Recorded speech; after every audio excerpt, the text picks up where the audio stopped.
I'm understanding some things, right? Y'all gonna pray as Holy Spirit teams, and at the end, to make sure I'm explaining this right with that hustling. Good morning. Good morning. I will read this from Pastor George. He had said that during this time of Wake Up America, that when congregations meet, they will pray for 15 to 30 minutes. In regards to that, and we have some prayer points this morning. If you're on the line this morning, we're going to cover those same prayer points this morning. When we finish praying, the congregation is going to pray. Okay? Just like we do on the line in the morning, when you say, unmute your line and pray, we're going to do the same thing. And we're praying about Wake Up America. Following that prayer, Ms. Janda will stop our prayer, and then Uncle Juan will pray for America as a whole. Okay? Amen. All right, any questions? Okay, thank you.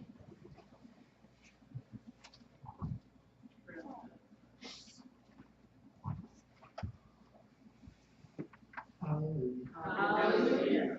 Okay, let's stand in the gap, praying and repenting for all bloodshed and various acts of wickedness committed against the natives, resulting in wiping out a whole community, destruction of their ways and being and lifestyle due to greed, dominance, and strength of arms. Hallelujah. Hallelujah. Father God, we come to you this morning. Thank you for and praise you, Father God, for you are worthy, Father. Father God, we come to you humbling ourselves, asking for repentance for America, Father God. We asking you, Father God, to forgive us for taking land that did not belong to us, Father. Father God, we ask you, Father God, to forgive us, Father God, for coming in, Father God, and destroying our people and their community and their lifestyle, Father God, in the name of Jesus. Father God, we ask you to forgive us for taking their women and raping their women. Father God, giving them diseases that they couldn't overcome, Father God. Father God, we ask you to forgive us for the blood guiltiness that cried out from the land, Father God. Father God, forgive us, Father God. They knew not what they were doing, Father. Father God, we just stand in the gap and ask, Father God, for repentance for each and every person in America, Father God. Some of the things that we did back then, they still doing now, Father God. So, Father God, we ask on behalf of each and every person to forgive them, Father God. They keep committing the same sin over and over again, Father. But Father God, we standing here together as a unit, Father God, in your unity, in your name, in the name of Jesus, praying for each person and each sin that they commit, Father God. We just ask for forgiveness on their behalf. In Jesus' name we pray. Amen. Amen. Amen. Hallelujah. Hallelujah.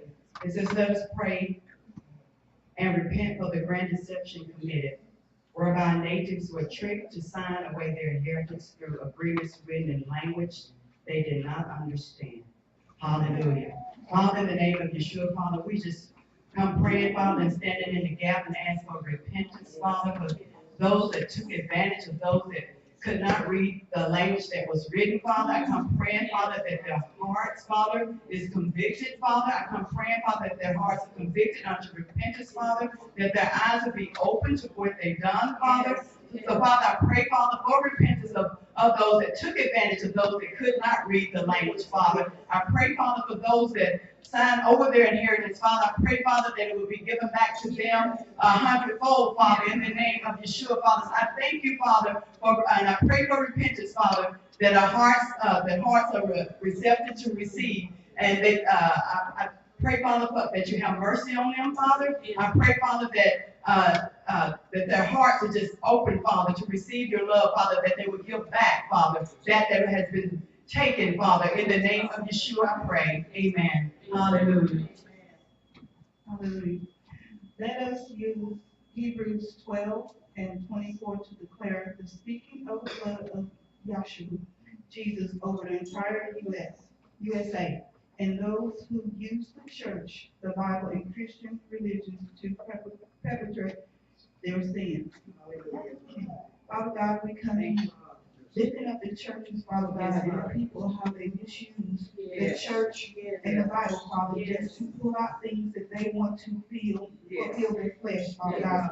Father God, we stand here today, Father, to lift them up, Father, and ask that they will repent for their sins, Father God, according to what they have done, Father. And Father, we ask that true repentance will take place, Father, in their hearts, Father, so that they will no longer live and do those things, Father.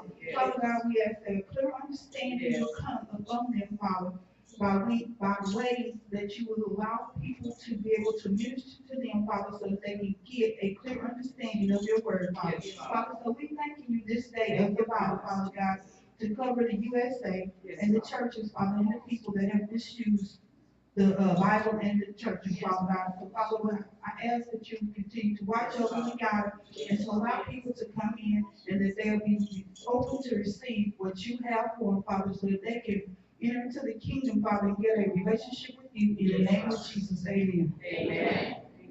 Thank you, Father. Amen. Thank you, Father. Hallelujah. Hallelujah.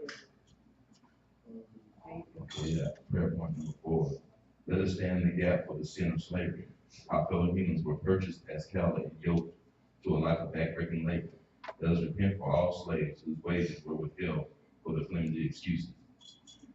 Father God, we come today asking that we repent as the United States of America for slavery, for the dominion over another man, for breaking up families, for destroying the structure of the family, for taking people from their homeland, bringing them here, and using them as cattle. Father, we pray now that you will forgive us of this sin. Father, that you will allow us to come together on common ground and understand. Father, we pray now that you will bless this nation to ask forgiveness, to completely repent. Father, thank you. We love you. In Jesus' name we pray. Amen. Thank you, Father.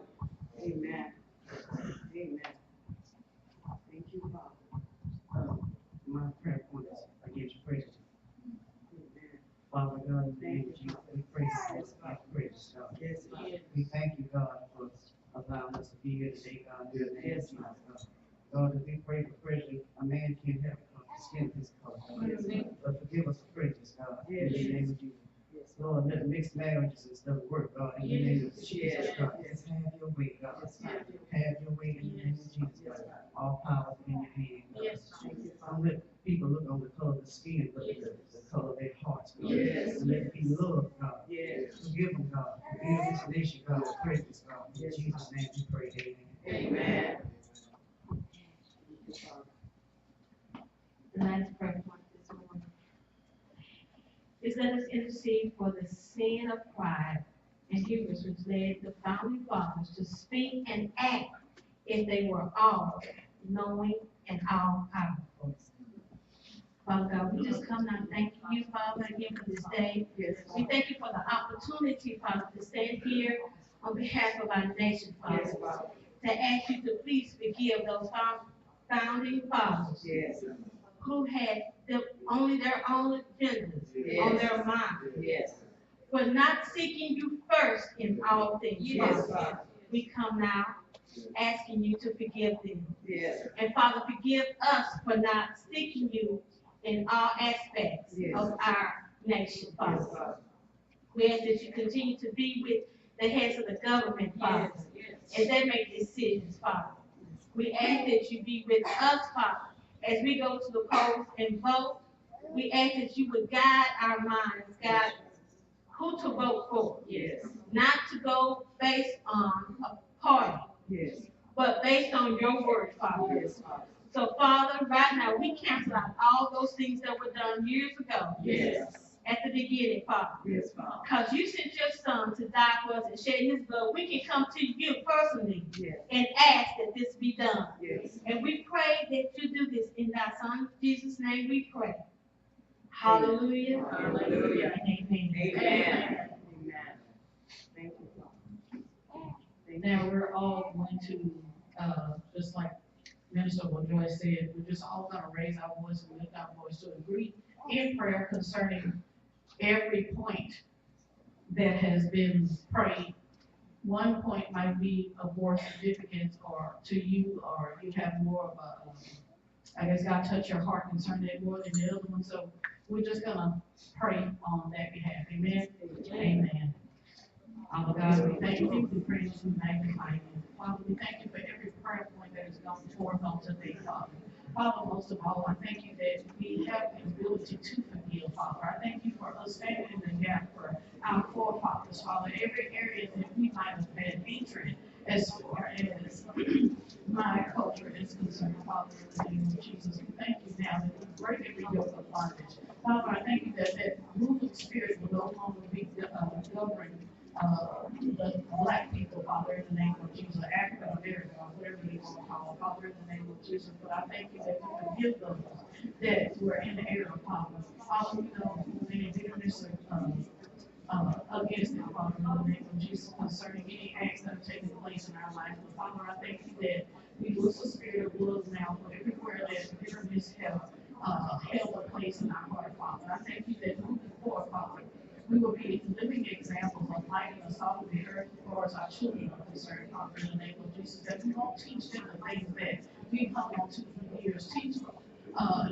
not to grieve the enemy, Father, the things that we place in each and every culture, Father. And I thank you that you help us to unite and bond together as one. Every attack and trick of the enemy that he has placed in every culture, Father, to cause us to be in division and cause us to be separated, Father, in the name of Jesus. I thank you that it will no longer work. But I thank you now on behalf of my culture, Father, and every culture that's represented here, Father, in the name of Jesus, that every yoke of bondage be broken. But Father, I thank you that together, one by one, Father, name by name, everything which is imparted into us, Father, that we are able to accomplish. I thank you that we do so now, Father. We thank you, we praise you, we magnify you. Hallelujah. And we all say, Amen. Amen. And now we're gonna have Minister Juan to come.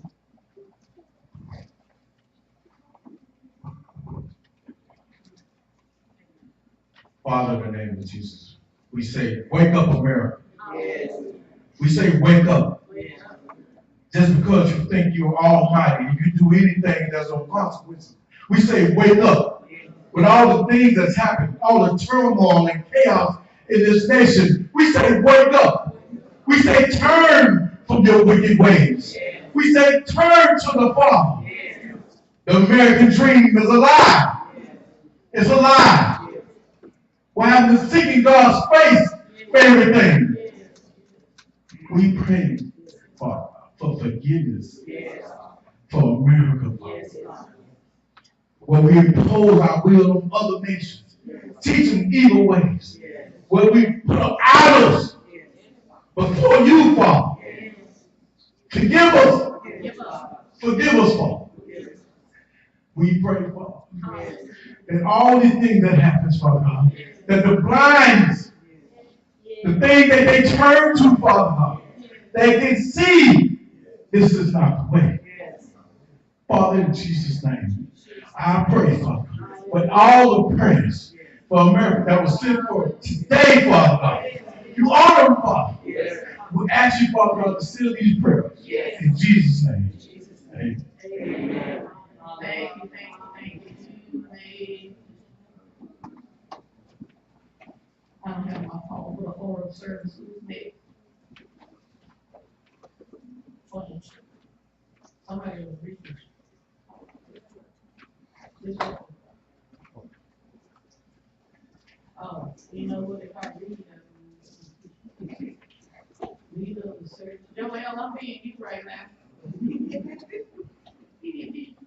I said, I'm being you, Joel. 5-minute testimony. It's Kiki. Look at she back that straight. She knows what's there. She knows what's happening. Rise to the occasion, Kiki.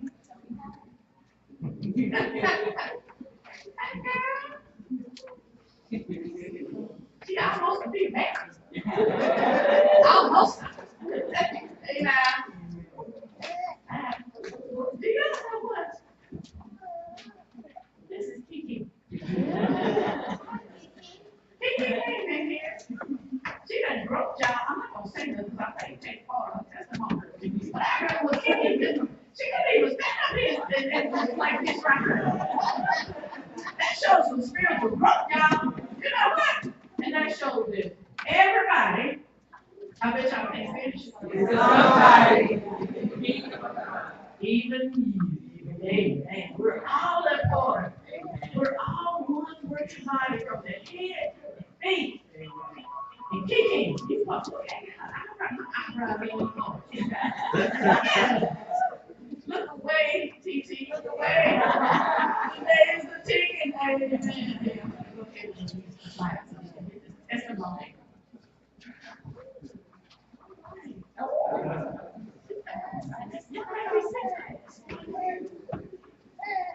Testimony itself. Right here. Oh. Yes. Just need some words. Okay, I guess I just wanted to say, thank Mama Tasha for once to come yesterday. They helped out. Sorry for when I came down to soft face and stuff, you know, all because I was upset with bridesmaids. But it turned around, and I just want to thank them for coming. And just for being them, because my mama actually opened up.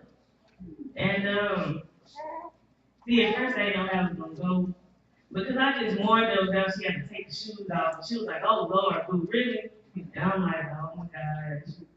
So, but she went in there and she opened up, and she was just being herself, laughing and asking questions and more questions and just laughing at the camera. Then she burnt herself, and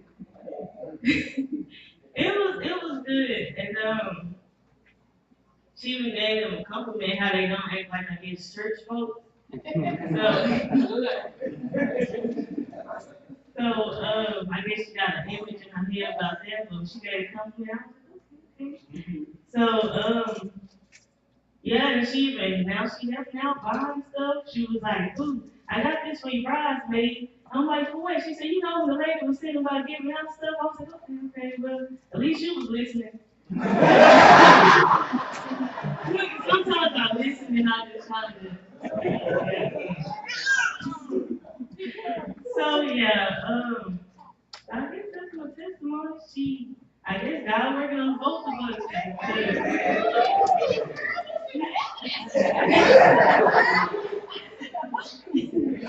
Yeah, so she opened up and I'm opening up too. I ain't want to come up here really.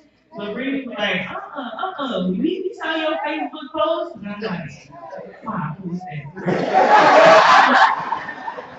That's it.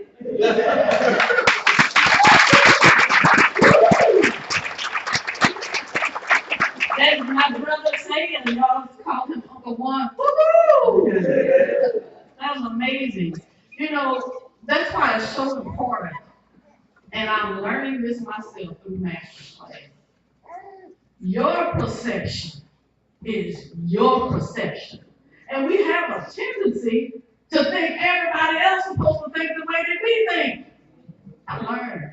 I gotta go there, Dad. I gotta go there, honey. Apostle. Grandma used to say. I learned from her going back to him in that example. Y'all already know the story of my grandmother not accepting my husband. I mean, 34 years we've been married this year. And it was probably 29 of those years that she didn't accept him because he wasn't who she thought I was supposed to marry. But thank God for Holy Spirit and me being willing to listen. He showed me she was viewing him because of the number of children we have, by how my grandfather, how she viewed him. Going out, womanizing, and yes, it's still in our lineage. If you don't put that stuff under the blood, it's capable of running through your children. So you gotta put it under the blood. But you know what? It stopped right here with our children. He experienced the same thing with his father. But that was not gonna be our portion in life. We knew the consequences because a lot of times, and you hear Apostle Doris say, you do better when you know better. So I already found out I was born out of wedlock. That's 10 generations of curses. The Bible tells you about that in Genesis. He was born out of wedlock. So we had to stop that curse somewhere. I mean, it just wasn't that important to have marital affairs. It just wasn't worth it. I already don't like heat up here, and Lord knows, the devil don't know what he's doing, so I might be down there trying to run, so he don't want me down there. No. But it's just best to be in compliance with the word of God. And by us taking a stand in our family, I can see, and not holding bitterness and forgiveness, because that's the main thing. Because we have every opportunity to feel justified in the way that we handle things. So what I see in us being forgiving of what happened prior to us, and this serves as a testimony for you, Kiki and TT, the things that that's not right, or you feel like can't go better in your family, just keep standing. You have to go through the process of being tested and tried. Faith until it's tested. When you go through all that, everything is going to begin to revert back. And you'll see everywhere that the enemy had you chained and bondage the way your family saw things, because when you take a stand, it's going to change. I see our family slowly bonding together. I had my cousin, I think, got married yesterday, but because of the issues that went with my grandmother when she passed away, everybody separated. People wasn't talking because of what they thought had gone on. So I texted her yesterday. I said, I know your wedding is coming up soon, but she didn't invite us because they didn't even get invited to Jerron and Keith. I was like, well, we didn't have anything to do with that. It was only a small venue. Nobody asked. It was their perception of things. Amen. So you see how things can go, as my grandma used to say, awry. They went awry. They just went everywhere. Spread wrong. So I explained to her, I said, no, that wasn't our doing. We had to be in compliance because it was only limited space. But I just thank God because I told her, I said, just send me your address and I will send you a gift. I said, because that's not going to separate me. Stop me from loving you. And she said, you know what, Aunt Jada, you don't have to buy us anything. You know why? She said, just to have the family come together again is enough gift for me. And I was like, wow, that's amazing. But, sometimes we have to be the one that stepped on as believers in order to make a difference in other people's lives. And family is the biggest influence that you can make in life. And so I'm so glad that your family was able to see something and that we wasn't being churchy, So that's the beginning of a change in her life. So keep holding on and keep praying what you want to see in your family, because we're not moved by what we see. Thank you. Straighten me out. Hallelujah. But we're going to move by what we say. What we're going to say is what God says about us. Amen? Amen. Okay, how about that? Kingdom. Now. Pray. Yeah, I'm okay. Y'all know I've been saying kingdom now a long time. Kingdom praise. Ooh, praise is already in place. Ooh, so we got to get the bugs out so everybody that was sleeping, because I know it's early in the morning, everybody was sleeping. Y'all gonna start praising the Lord in here, amen? Brooke looks so cute. Hey, Brooke.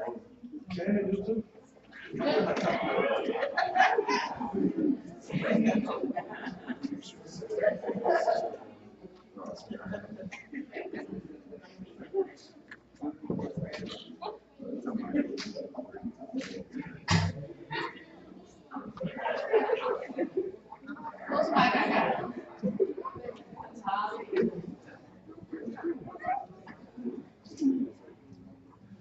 It's feeling a little warm in here to me, but it might be my age. Oh, okay. It might be because I'm a little seasoned. I'm a little seasoned. It's a little warm in here. Amen.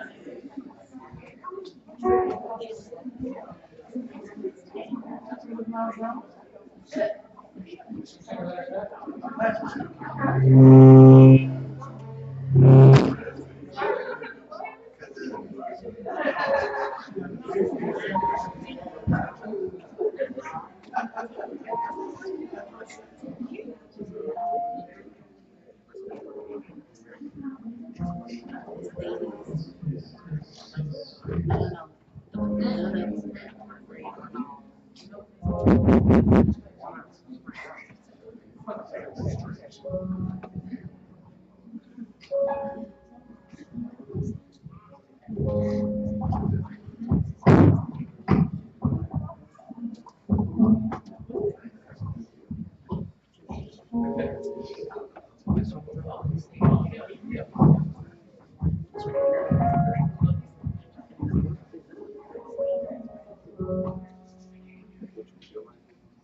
until we get everything situated out.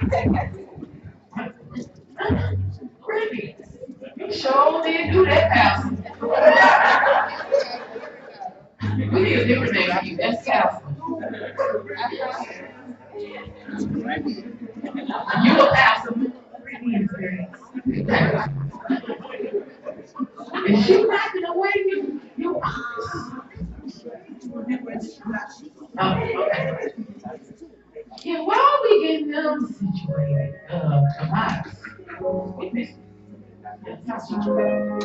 I know they're not visitors, but I know I've seen them here before, but we would like to welcome you. I know I've seen you guys last night, and it is Calvin and Stephanie.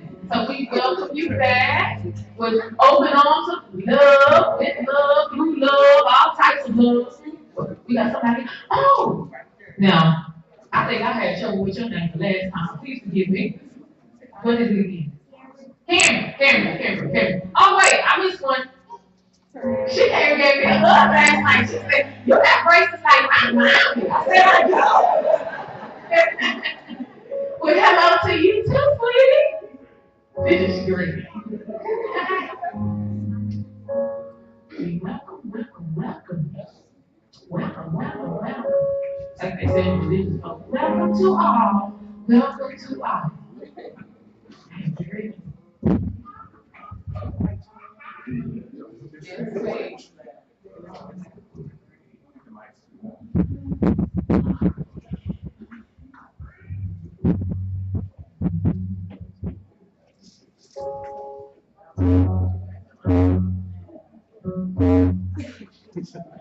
Y'all want me to switch up my God? You can chase me.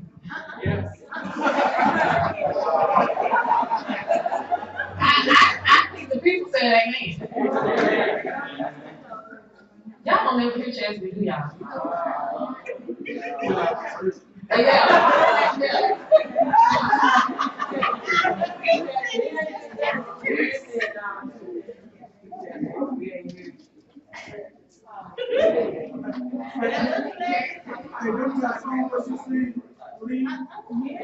Yeah, we were saying that tonight would be live.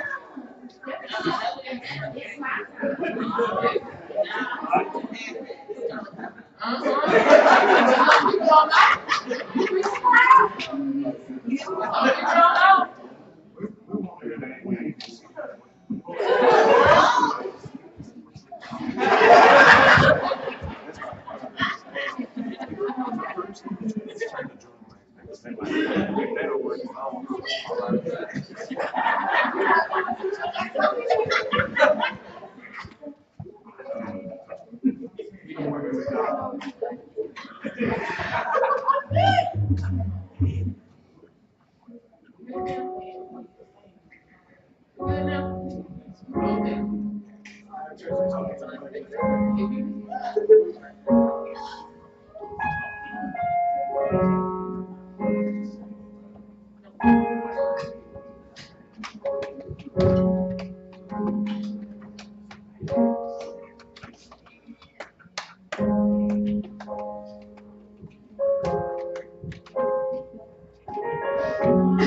give my life to you,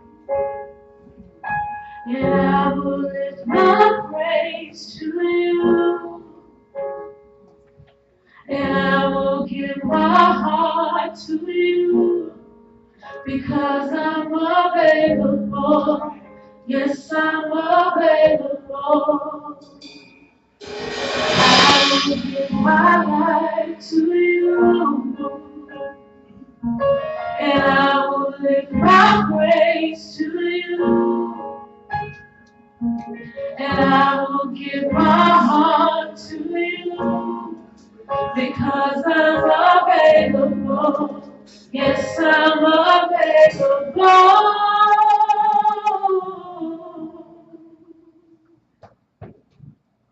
One, two, three.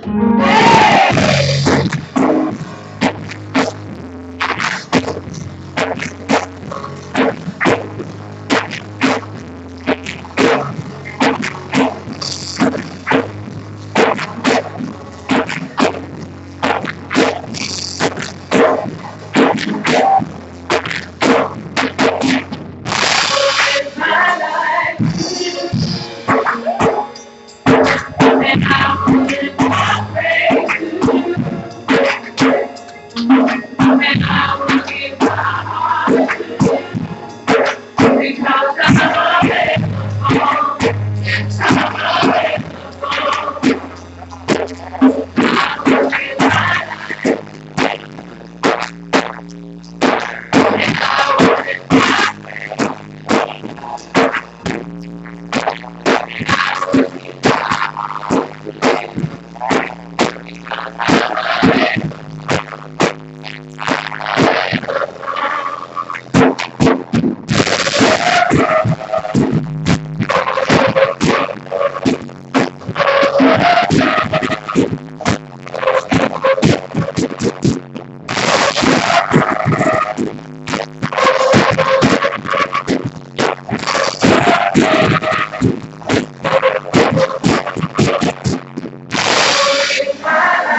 to you,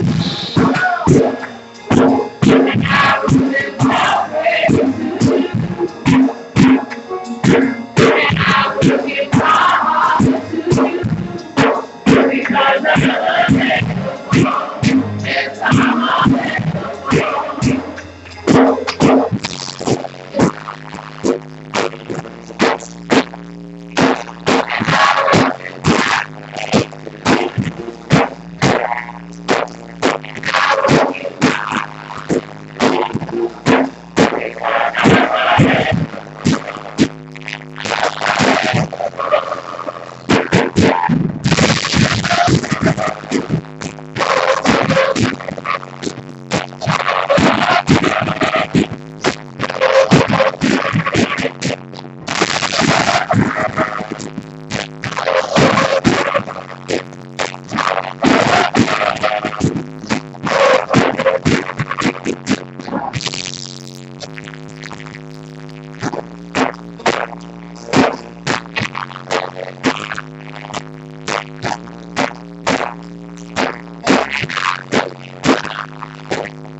from a praise song to a worship song. It's just all gathered up in there together. And it just goes to show that when Apostle, I call him Apostle, but when Jeremiah looked out the things, I felt like we were so far away and teach it out or something. But it's just showing us being available. There may be a little hesitation when he puts you on there, but you're available. You're available unto what the Lord wants you to do within that day. So I knew about this yesterday because I was sitting right next to him. So when he's making the schedule and you're close to him, you just might be on there. No, but this, okay, I got 5 minutes. Start now. Okay. Yesterday on the IMF monthly call, at the end, Apostle Ron got on and he was saying how, the word says that we're fitly joined together, and one person said I'm the arm and I'm the leg, but it has to be fitly joined together. It just can't be you saying I'm the arm, but you're all the way over there, or you're the leg, and you're the right leg, and you're trying to be on the left side. It all has to be fitly joined together.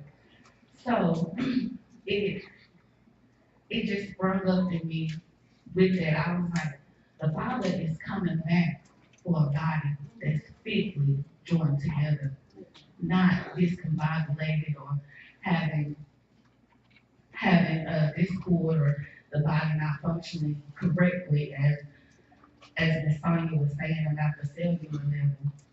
And the first scripture I'm going to go to is Ephesians 4, which was something that we were instructed to read.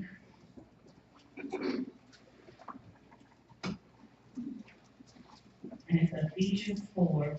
I'm going to read 11 through 16. And it says, and he gave some apostles and some prophets, and some evangelists, and some pastors and teachers. 12. For the perfecting of the saints, for the work of the ministry, for the edifying of the body, till we all come in the unity of faith and the knowledge of the Son of God, unto a perfect man, unto the measure of the stature of the fullness of Christ, that we henceforth be no more children tossed to and fro, carried about with every wind and doctrine by the sleight of men, and cunning craftiness, whereby they lie in wait to deceive. But speaking the truth in love may grow up into him all things, which is the head, even Christ, from whom the whole body fitly joined together and compacted by that which every joint supplieth, according to the effectual working in the measure of every part, making increase in the body unto the edifying of itself in love. And it says that with love twice. And just thinking 2 weeks ago, how we all came together, fitly joined with love. And it was amazing because with Minister Rolanda, Prophetess Rolanda, and Minister Andrew, how they kept saying that they were asking them if they were a part of GPRC. That's how it should be. We should all be able to blend together when we come into the unity of the faith, and not saying, well, you're of this and you're of that. We should be able to blend with one another, even with Calvin and Stephanie coming. They're believers. They should be able to jump right in there like they did just today and be able to praise and worship the same Father that we all do. Ephesians 5:1-2, it says, be ye therefore followers of God as dear children, and walk in love as Christ also hath loved us, and hath given himself for us an offering and sacrifice to God for a sweet smelling savor. And skip down to 27. It says that he might present it to himself a glorious church, not having spot or wrinkle or any such thing, but that it should be holy and without blemish. So That's another thing with unity. When it speaks of the wrinkles, when you have unity, you're not gonna have something that's wrinkled up like this and not supposed to be and not in place the way it should. When you have unity, it's gonna work smooth. It's gonna be flat. It's gonna work together smoothly. You'll be able to walk as one body, fitly joined together. And I go into a little anatomy, like if you're the arm, you have to be able to connect to the scapula. So the humeral head is gonna fit right into the glenohumeral joint. That way it's gonna.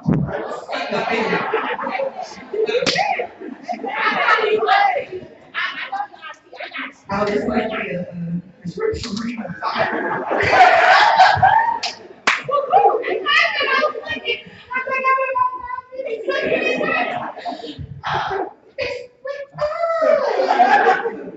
I hope that you know. Okay, anyway, I'm gonna get that, amen. Amen. But anyway, just to go to say that how it does, it just sucks up in there. But what that is, that glue that's holding us together is gonna be Christ in the love and unity. So amen. Amen.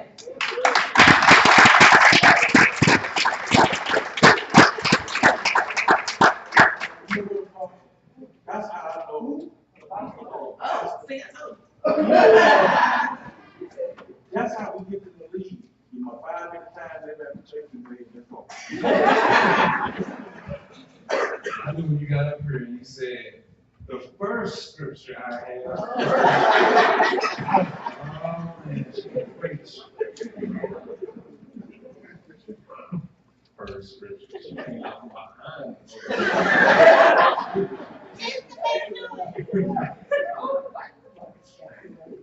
Well, I see you guys grew all the good spirits this morning. You know, it's funny that you were reading Ephesians 4 and Ephesians 5 because this morning I was reading Ephesians 6 because, and I was like, man, this would be the perfect scripture for today what we're doing that was led by Mr. Joyce, which I need to comment on this as well because Wednesday morning and Thursday morning when Apostle George gave us the instruction to pray for Wake Up America in your local congregations. It was real quick. He kind of surprised us all. He got on the line real fast, and then he said that he gave some instructions real quick, and I was like, I wonder if Mr. Joyce hear that. You know, I said that, I was like, I wonder if she hear it. And not only did she hear it, she messaged me a couple of days after. She was like, Pastor, what should we do about this, that, and the other? Obviously, we need to do this, and this. And I'm like, I mean, it was beautiful the way she had taken Apostle George's instructions and converted them into the flow of morning service. So everything that happened this morning was certainly being obedient to not just to Apostle George, but to the guidance of the Holy Spirit. And so today I was reading Ephesians 6. It says, let me see, you know, this is where like the armor of God is, put on the whole armor of God. And then right after verse 17, when it says, take the helmet of salvation and the sword of the Spirit, which is the word of God, it says in verse 18, praying always with all prayer and supplication in the Spirit, and watching thereunto with all perseverance and supplication for all saints. And that word supplication is religiously thrown around a whole lot. They make it sound like it's more than just regular prayer. It's like intense begging to really get what you want from God. But when you really look at the word supplication, it's exactly what was going on today. It's exactly what we did when we stand proxy, pray on behalf of someone else. We plead for the mercy of God, for the grace of God to step in, whether it be on your behalf, but more importantly on behalf of others. And so I thought that was beautiful. You probably would have if I had given you some more time going on to Ephesians chapter 6, but we'd have had to have a 3 o'clock service. We were talking about that the other day. So, yeah, I remember whenever we had to, where were we at? I think we were at Rangelsville Get Together. And we were talking about all the stuff we endured as children. in relationship. Particularly, I gotta share this. When we had the, was it the 31-day revival? Y'all remember we had that? Was it 31 or 40 days, the whole month of January? Well, as a kid, that's torture. You know, man, you don't want to, you going to school, you know, no. So every night, church started about 7. And we knew to watch mom and dad. You know, there were certain things they would do when it came time to get ready to go to church. And so, it's funny, Jonathan said the same thing too. So we would sit back there, 5 o'clock roll around, we never start looking around, 5:30. We start looking to see if there's any rustling, because usually they usually take a nap or something, being quiet after they got off work. So I start looking around. Anybody moving? 5:30, showed up, 5:45. I know we gotta leave about 6:30, 6:40 to get there on time. If 6:30 roll around and ain't no rustling or moving around, I'm like, yeah, we the church. Yes. Boy, and then I used to hate when this happened. 6 o'clock roll around and you think you in the clear, like, oh, we're gonna stay on the PlayStation, you know, or something. 6:01. They turn on the lights and no. And Jonathan said he used to get up and go look at the back of the chair to see if mom had put some clothes back there. Everybody clothes and she draped them over the back of the kitchen chair. If they was there, you knew who was gonna leave. Stories. Every night, boy, you get there long. Yeah. Then you get hungry when you leave. And don't let it be a temper, It'll be hot, man, as a child, you don't know nothing about it. I mean, even if the word is going forth and the Lord is moving, you just be like,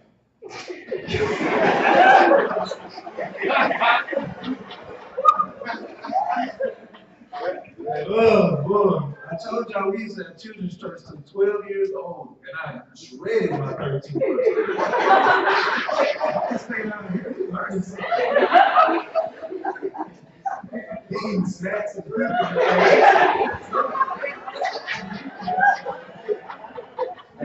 Prayerfully now, the children are getting something from the loving atmosphere that's here, man. So they're not looking forward to the things we look forward to. Oh, Lord.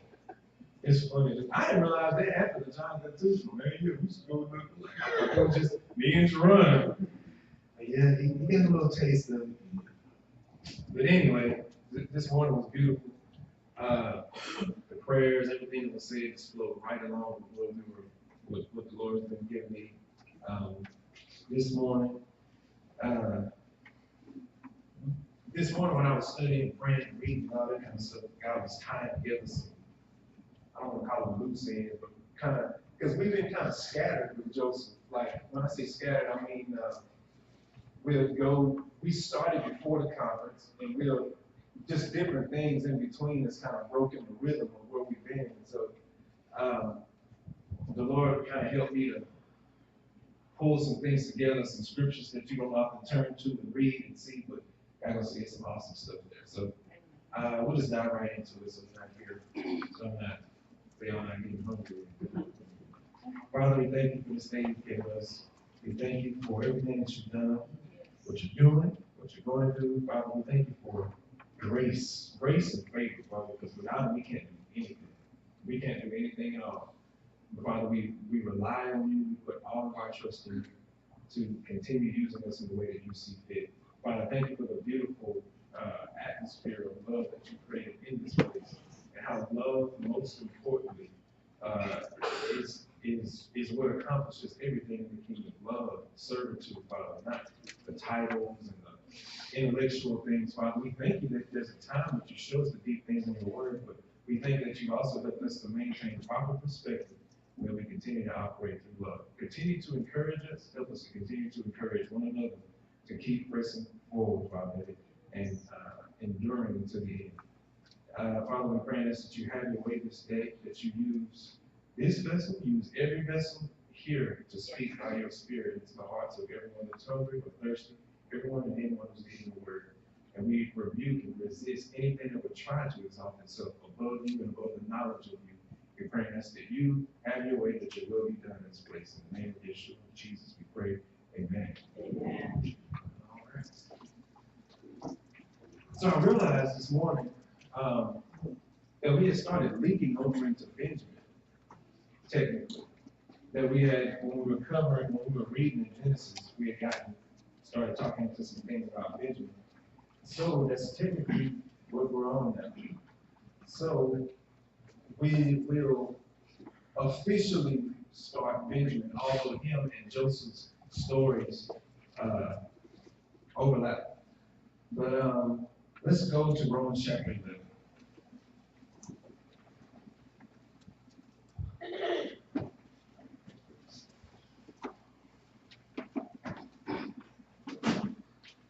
Who's baking today? Again? You have one?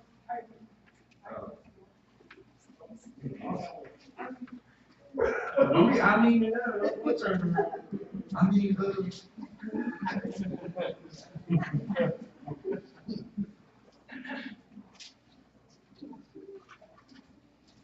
who might not be before you long later, this is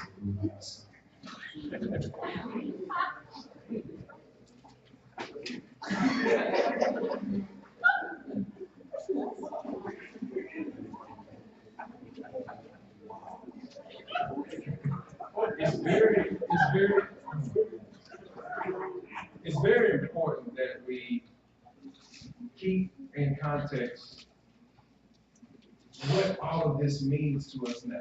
And I said that before. We got to remember that it's just not looking at Revelation for revelation's sake. It's not just saying, oh, that's cool, that connects to this, that connects to that. This is saying the same thing, you know, when you look at this and these numbers and this, all the technical stuff. You can get caught up in that without remembering why it is God is showing us these things. And the Lord has, it was interesting, Apostle George messaged me yesterday, and I wasn't expecting it. And he was like, well, he asked me basically to let me know when I was free this week, because I believe he wants to continue talking about some of the stuff we started talking about. And I didn't ask for a follow-up meeting or anything like that, but I believe I know there's an understanding in him of where we are concerning the end time. And this could be something that could help the body of Christ understand where we are and validate what's going on. So that's why it's so important, because when you see stuff going on, I was reading some stuff this morning about how many votes they put up trying to impeach Trump and all this kind of stuff. And it was, I know it's difficult, but the Lord, my Holy Spirit, will remind us of some of the things that we've covered in the past. We talked about a lot of things, from understanding how to perceive God's plan, to seeing how his plan, or rather Satan's attempts to steal people away from the will of God, how that happens in modern day life, through movies, through music, and all that kind of stuff. In fact, if you remember the Super Bowl, when we're talking about that, you keep hearing all this ramped up. I didn't read it. I forgot what tweet it was. Donald Trump tweeted something recently that he really just going up in the tizzy about.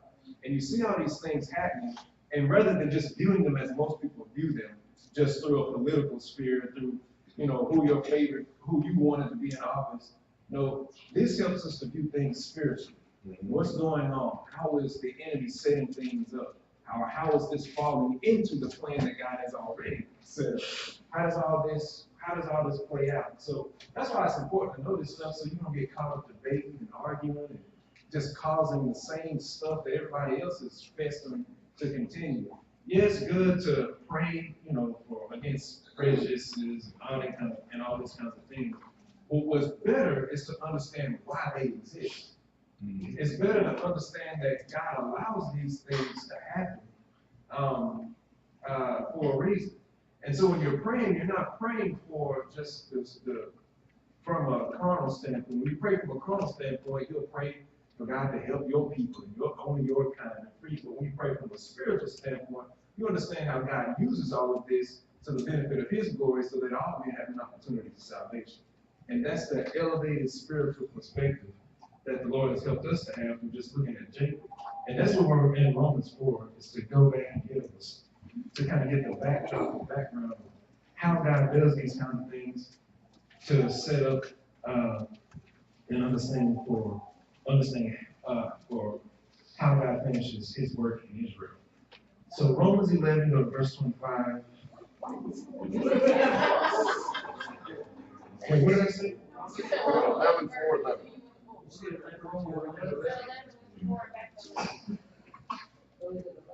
11.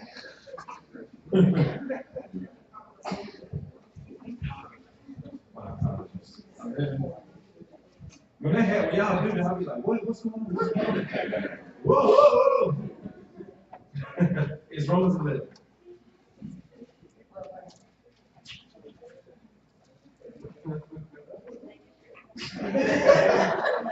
Verse 25.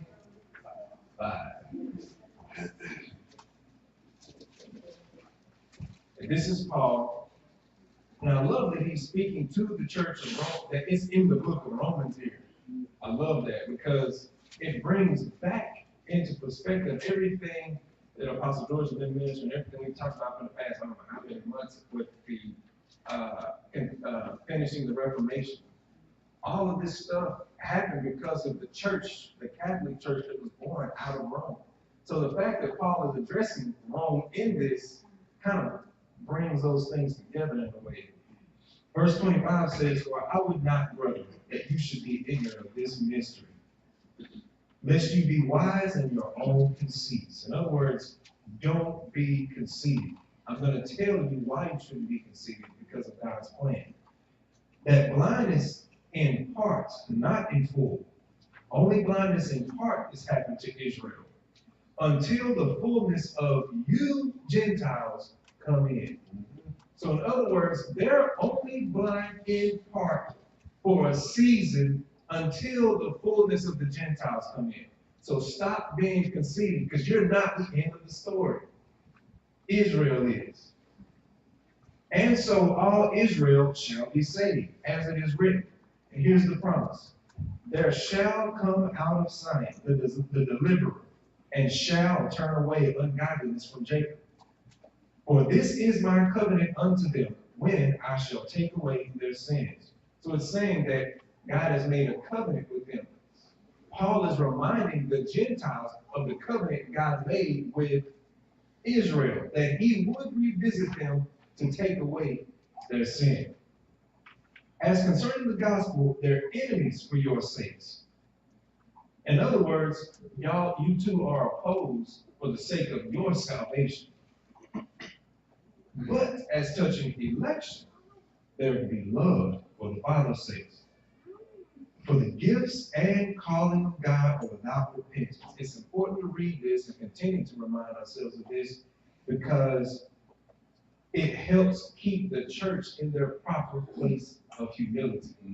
It helps remind us, hey, you aren't everything you think you are. We aren't all of a sudden, just because it moved from Israel to the Gentiles, you're not all of a sudden like, oh, we're home free, and now you're already in this dominionism kind of kingdom kind of stuff. No, stop being conceited. Paul is telling them this.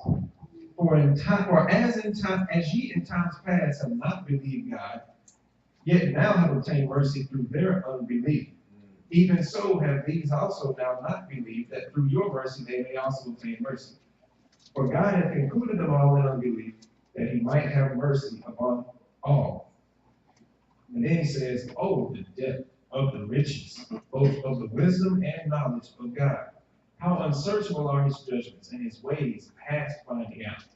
So evidently Paul is letting you know, he's just told you something, a secret, that not very many people come to understand, especially if pride is anywhere in the mix.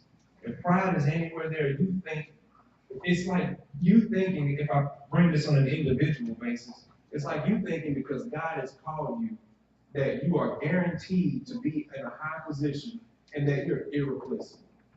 God's going to do everything with you because he said he would, and there's no other way. You could be disobedient. This is actually a theology. I can't think of the name of it. I think it's it's either Calvinism or Arianism. It's one of the two. It's the once saved, always saved stuff. No. You have to understand what salvation even is before you can even start discussing that. And so this is the type of mentality that it's talking about, to think that you just arrived, that there's no way that you can even mess it up. For out of him, verse 34, for who hath known the mind of the Lord, or who hath been his counselor, or who hath first given to him, and it shall be recompense unto him again. For of him, and through him, and to him are all things, to whom be glory forever. Amen. So that kind of brings into light again the conflict between Jews and Gentiles and why it exists. That God gets purpose out of the rift and animosity between people groups. It's not just them two. You can see how God would use a Japheth type to bring a Ham type into the humility necessary to keep them from getting into deathly levels of pride. When you think about where Africans were before they were brought over into slavery, they were their own gods. And there was nothing you could tell them otherwise. I mean, we have all the gold, diamonds, everything we ever needed. I mean, look at us. We live large over here in pretty much the wealthiest land of the world. Pride. So although it wasn't right for one man it isn't right for one man to take another man hostage and into slavery, it was necessary for the humility of those people. And he does this time and time again. God, he'll allow and exalt all of this to get us to understand who's controlling everything and to bring him glory, just like verse 36 says. All right, now go to Genesis 32.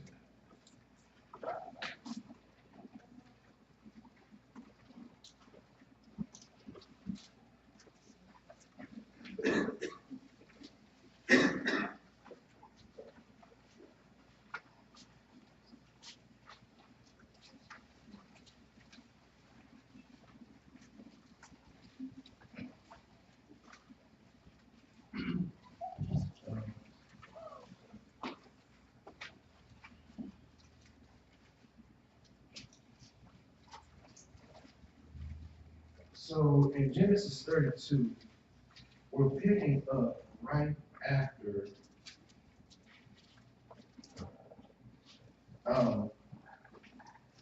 Jacob and Laban had their little thing, their little disagreement.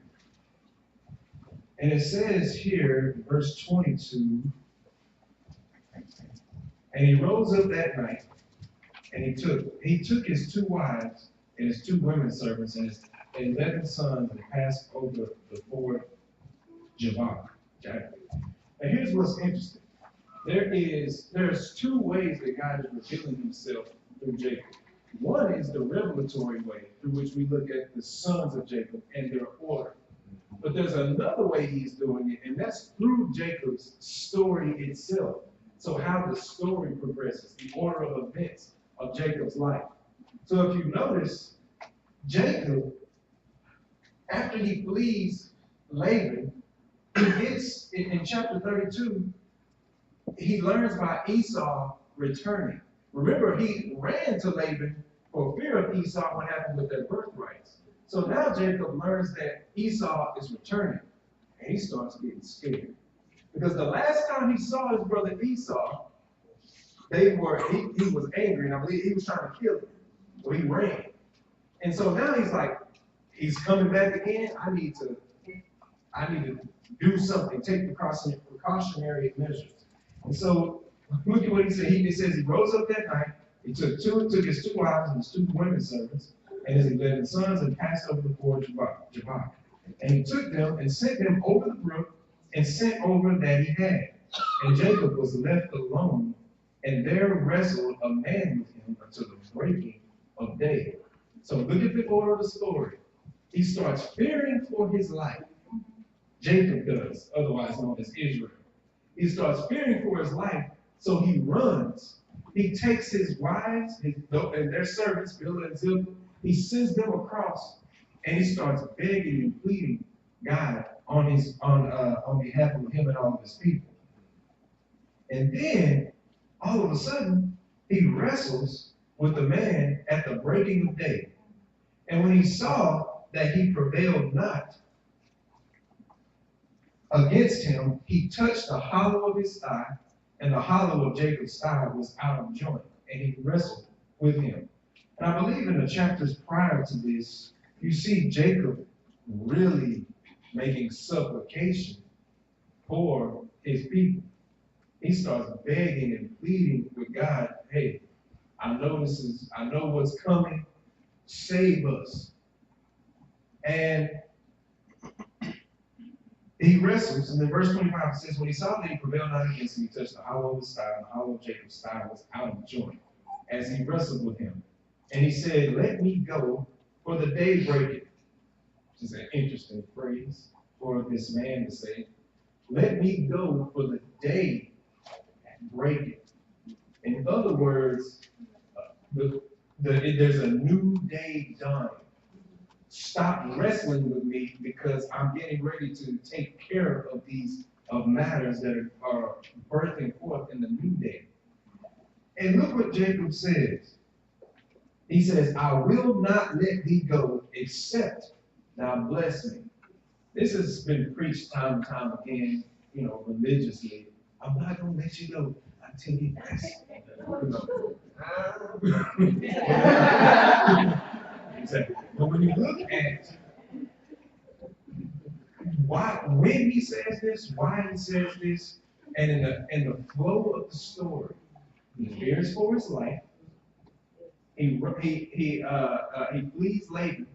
He fears for his life, and then he encounters this man, which I believe is a theophany, a manifestation of God in flesh, physically in the old covenant. We see this happen numerous times. And so he wrestles with him, and it knocks his hip out of joint. And then he says, I'm not letting go until you bless me. I believe what this is teaching us of, if you think about Jews in their modern sense, they have a death hold on their beliefs. They have a stranglehold on Judaism. What's crazy is that what they're looking for isn't altogether wrong, but it's in the wrong season. They've gotten things all mixed up. Because they're looking for Jesus, but they don't realize he's already come. Mm-hmm. So they're already positioned to receive a Savior, but their flesh won't let them receive the true one because they're still hanging on to their carnal measures. Now, the fact that they're still hanging on suggests that their tenaciousness, if that's the word, tenacity, that's the word looking for. They won't let go until God blesses them with what he told Abraham he was going to give them. Wow. They will not let go. And so God gets mileage out of this, if you will. Because they're already positioned towards me, just in the wrong context, I'll give them what they're looking for, not in the way they think I'm going to give it to them. It's one thing for somebody to be already positioned, and it's another thing for somebody to have their back turned to God and say, I want to do my own thing. That's not Israel.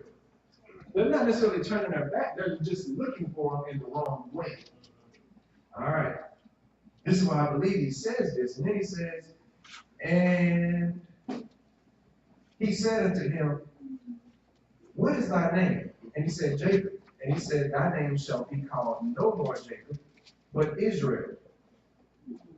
Now, this is worded strangely in King James, but we'll read it in another version for understanding.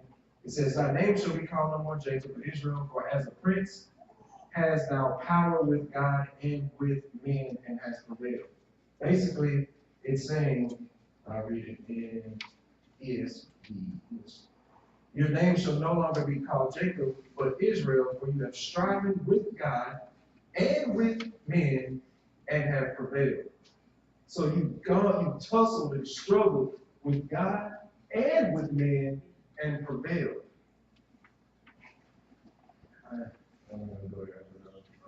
Verse 29, and Jacob asked him and said, tell me, I pray thee, thy name. And he said, why is it that thou dost ask after my name? And he blessed him there. And after that struggle, he blessed Jacob. And Jacob called the name of the place Peniel, for I have seen God face to face. So he flees for his life. He wrestles with God. God blesses him. And then he calls the place Peniel because God showed him his face. Not literally as we know the face of God, but he's seeing God face to face. You see the order of that story. You see what it's saying. There's a flee. What did Jesus tell him in Matthew 24? Run. Flee for your life. There's a flee. Then there's a wrestling. Then there's a declaration, I'm not blessing. Then he blesses him, and then he declares the place Peniel because he's seeing God face to face. Then there's a revelation.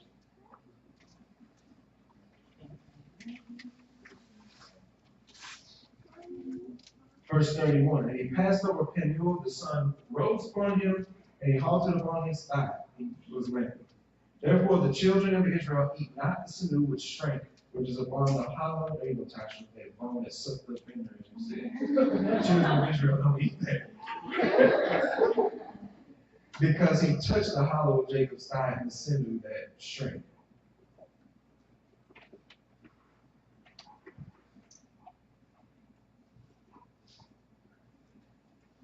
Now, when you go to, we're not going to read it, but Genesis 33 talks about the reunion of Esau and Jacob. And what he was afraid of happening actually didn't happen. He was afraid that Esau was coming to kill him. But then they reunited. It was this loving union, and Esau fell upon Jacob's neck, and he kissed him. And so what Jacob feared would happen, the opposite happened. There was a revelation of love that happened in this moment. So you see, it's still falling into the story. What I thought would be my death and my end turned into a loving reunion with my brother Esau. You still following? Yes. It'll make more sense as we keep seeing more examples of this. So then that's Genesis 33. So what's interesting now is after the revelation of this love happens and they reunite, then Genesis 34 happens. Genesis 34 is Dinah. Not the defilement of Dinah. Now, the reason why this is, my prayer is that we don't get confused here. Because we know Dinah, in the flow of the order of sons, represents the great whore. But in the flow of the order of the story, it speaks of something else. So it's two different things here. We know what this represents. But now we're looking again how the flow of Jacob's story is talking about something else. So Genesis 34, after the loving reunion of Esau and Jacob and the restoration of that relationship happens. Then Dinah makes herself the Shechemite king or prince comes and desires Dinah, and all these things happen. And notice that the Israelite brother then go and they get revenge on the city for what they did to Dinah. Now think about this. In the context of this, when you look at the story in a vacuum, we know it represents how Israel refused to allow Canaanite people to dwell with them in union, in unity. And they killed them. And we know how that symbolizes how they would later kill Jesus, who came to also join Jews and Gentiles. But here in this story, we know that God has prophesied, and we're going to see in a minute, how the God says, I will punish you, Israel, but I won't utterly destroy you. But I will destroy those nations around you. So the prophecy is that Israel would be victorious in the end. So in the flow of this story, after the reunion of Jacob and Esau, and what seems to be a type and shadow of the reunion and restoration of Israel, you see Israel go forth and destroy the Canaanite city. You see? In other words, in the flow of Jacob's story, this may very well be the very end times when God raises up an army of Israelites to defeat the world that's been opposing them for so long. So, you guys see the difference in this flow, the flow of the order of brothers, and the flow of Jacob's story? So that happens in 34. Now, for more context, go to 35.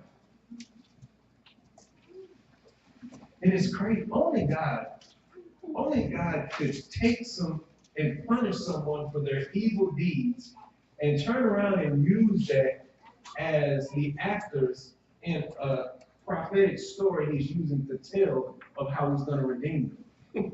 So the thing that they did that was wrong, he actually uses to symbolize how he would use them in righteousness in the end. Do y'all see that? I'm going to say it again. What Israel did was wrong at Shechem. Hamor came out and wanted to peacefully coexist together. We'll even circumcise ourselves just like your customs say. They said, no, we don't want to do that.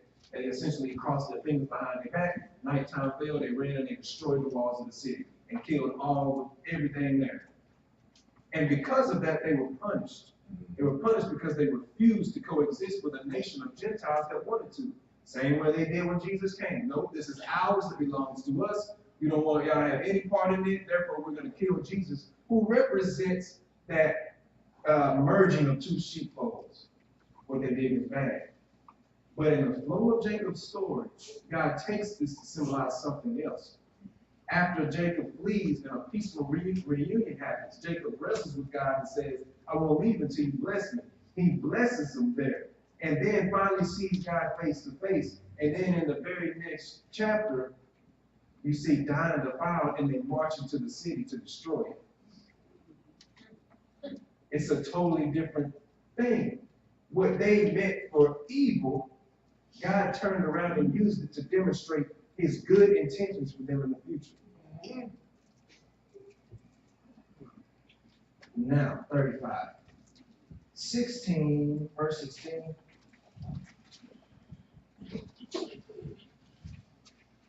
And they journeyed from Bethel, and there was but a little way to come to Ephraim. And Rachel travailed, and she had hard labor. So Bethel is the place where it's known for Jacob talking to God. What I don't like is the way it has been portrayed by a certain group of people today. And it's been used and minimized to these. And this is one of the things I would say young people have to really watch for nowadays. Wednesday, we talked a little bit about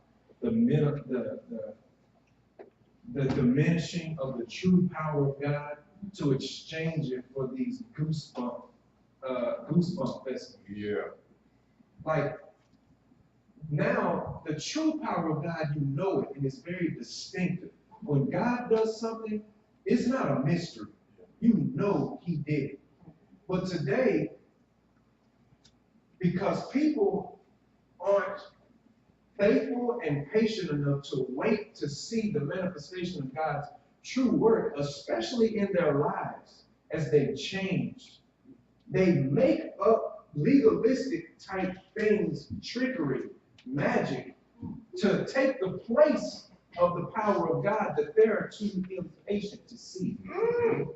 So what happens is you see these conferences where the kids come out and it's really disturbing when you see it, you know, that they land and they shaking and convulsing all over the floor, speaking in these made up tongues, and they doing these, participating in stuff like grave soaking, where you go and lay on the graves of old famous saints and stuff, thinking that the anointing is gonna come to you.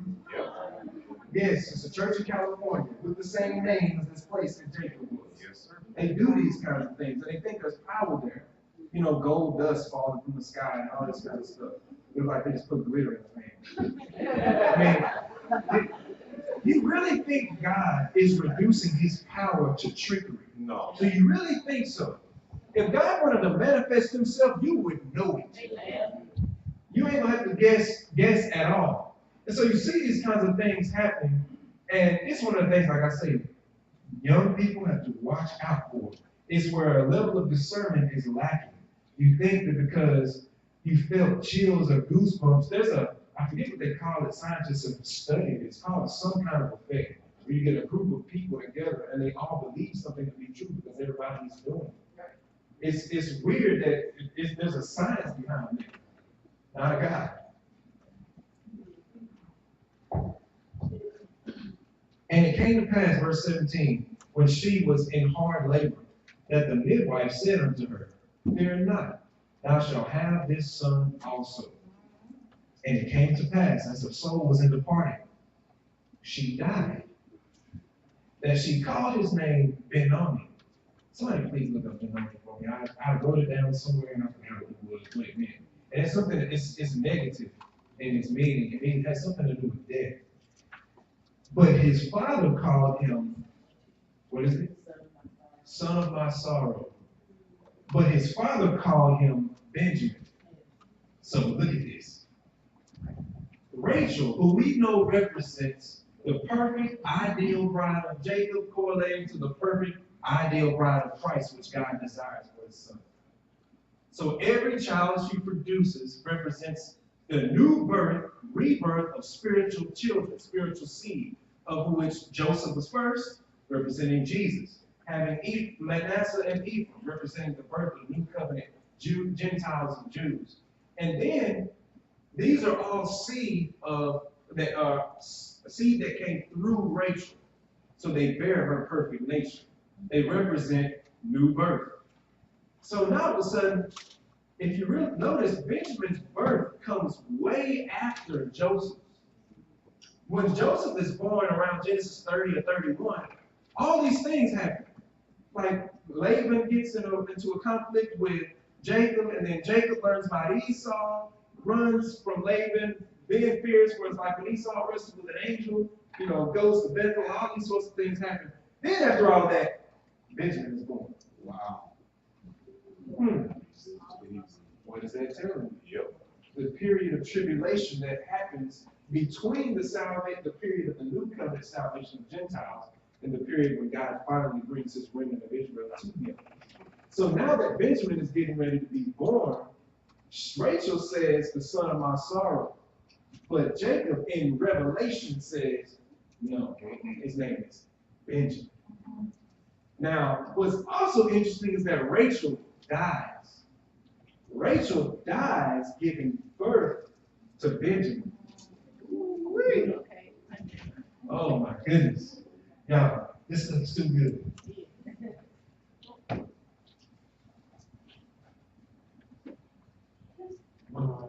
Where is it at? Where is it at? Oh, it's this way.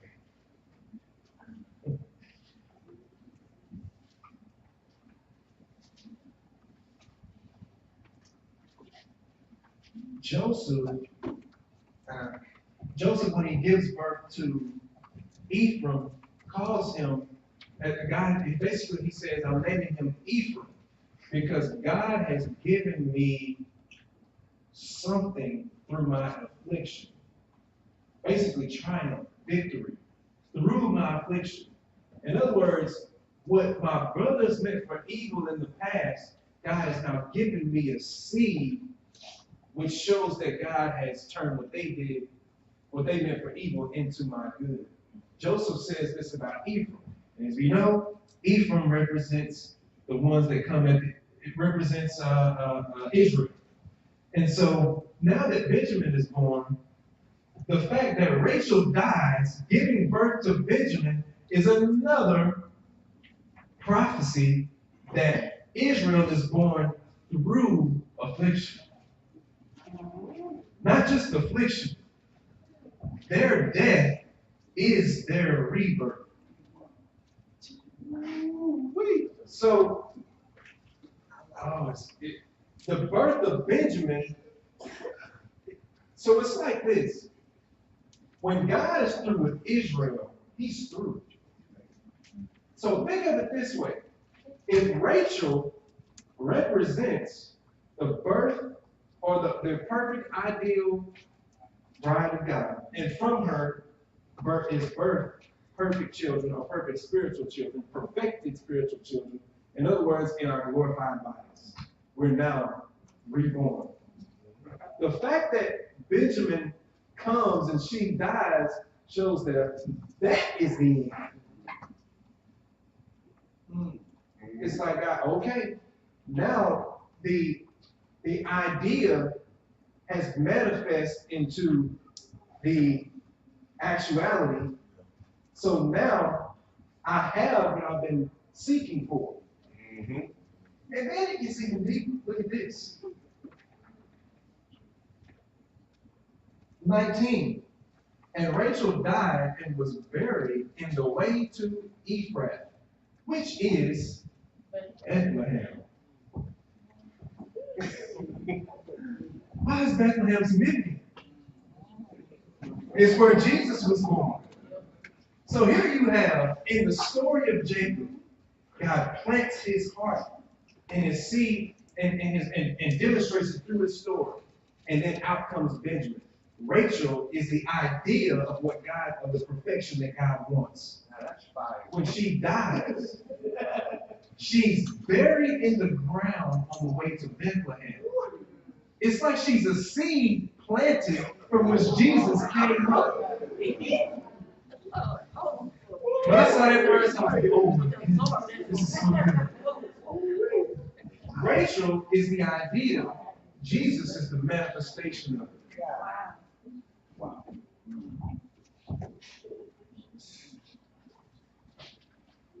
And Jacob set a pillar upon her grave, that is the pillar of Rachel's grave unto this day. And Israel journeyed and spread his tent toward the tower of Edom. Man. So we see through Jacob's story how this happens. And y'all, I was sharing with somebody, it's kind of funny, but y'all know the Christmas story when he was waiting for that Ovaltine thing. He was waiting to get his thing in the mail. And he knew his decoder pen was what it was called. And he opened it up, and then he got to the thing and listened to it on the radio, and he was reading, and he was like, remember to drink your Ovaltine. What? For some reason, every time I see this, when I see the story of Jacob and his sons, it makes me think of like a biblical decoder pen. But with a result that we're seeking, not one that we're kind of disappointed in. Because when you see Rachel, Ephraim, Judah, Benjamin, all this stuff throughout the Bible, without knowing the sons of Jacob, you're like, what? Huh? What does that mean? But when you understand the story that God demonstrates through them, and then you go back and read the scriptures like you have a code to translate. I know what he used Levi for, so I know why the tribe of Levi did this. I know who Judah represents, so I know why Judah was the one that did this. I know what Benjamin represents, so I know why Benjamin was the one that did this. So now you go to Genesis 44.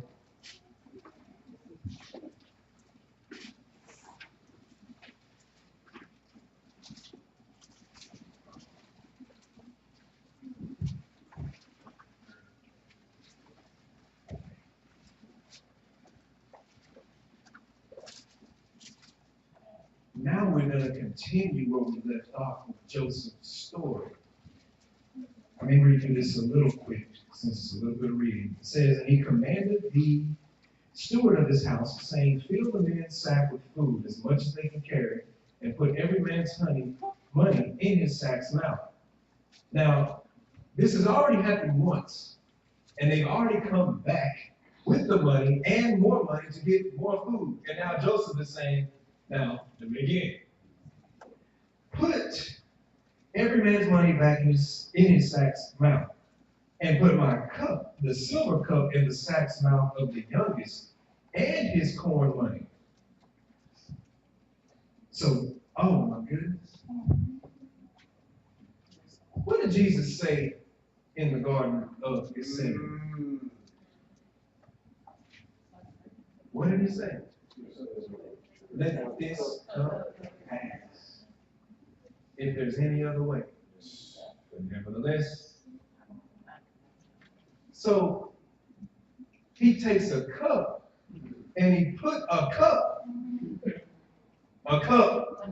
silver cup, and he puts it in Benjamin's bag.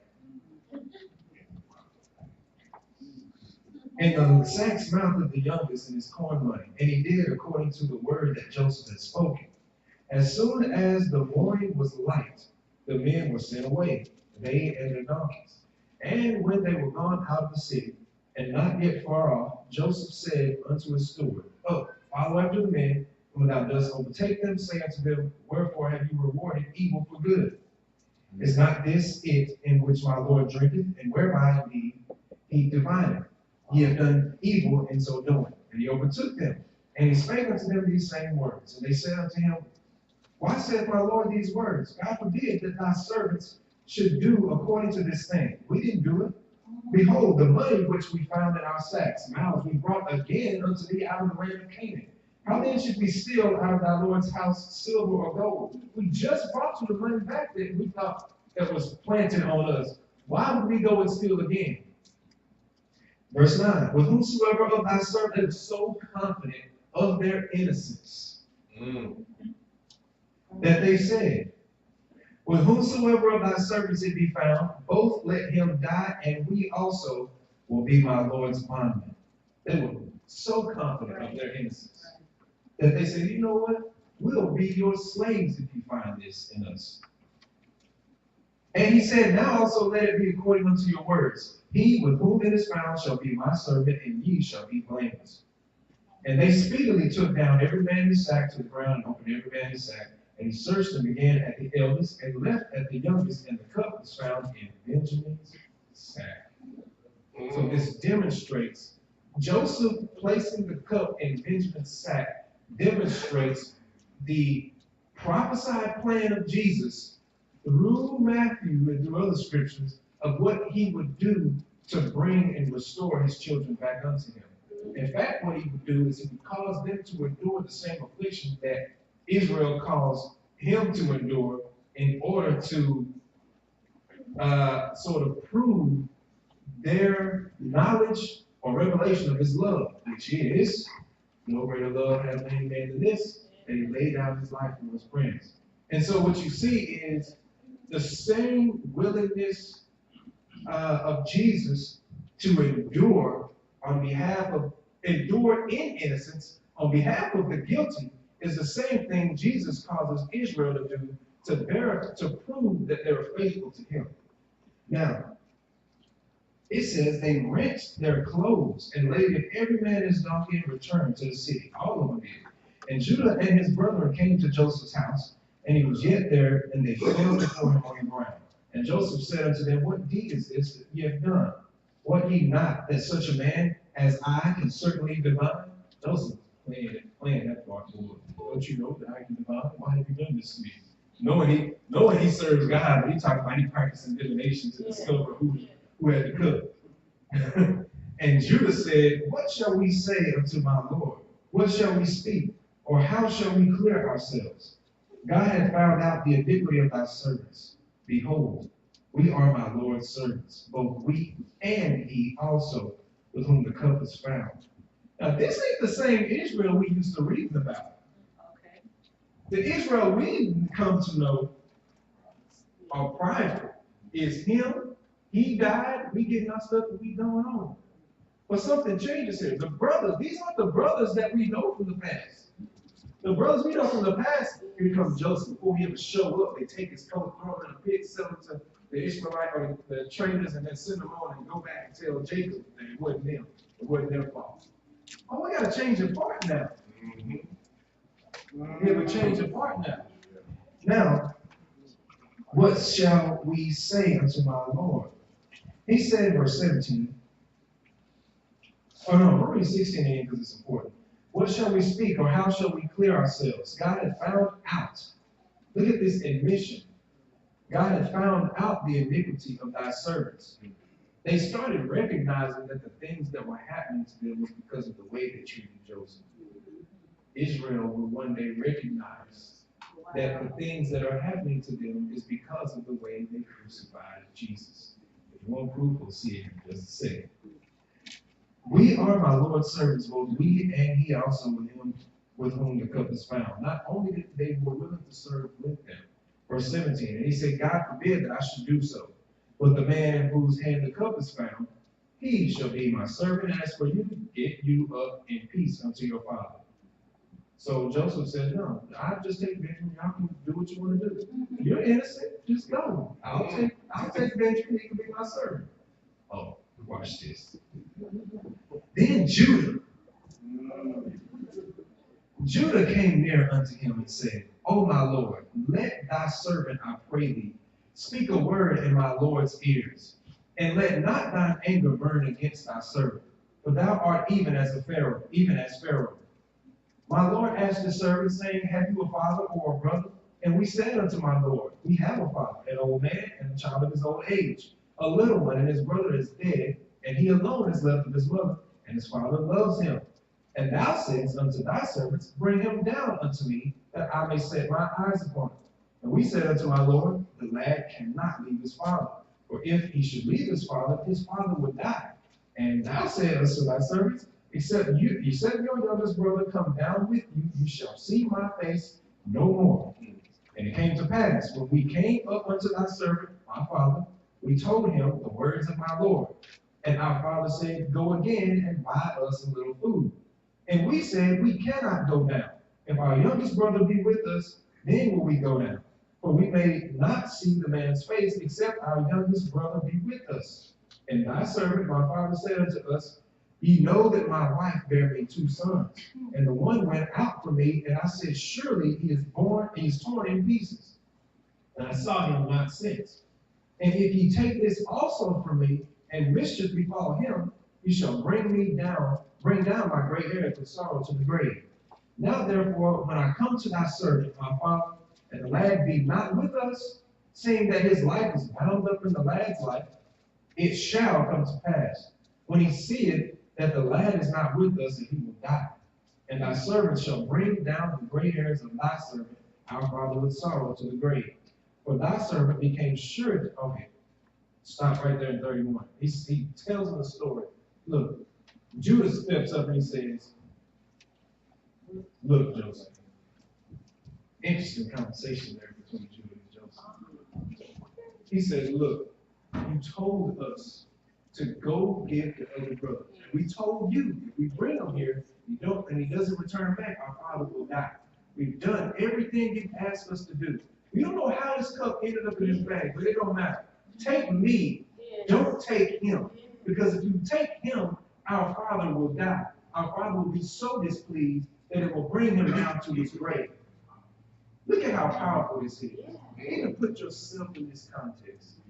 For the worst type of sin that could have possibly happened, Israel killed the Savior of the whole world, who came from the tribe of Judah.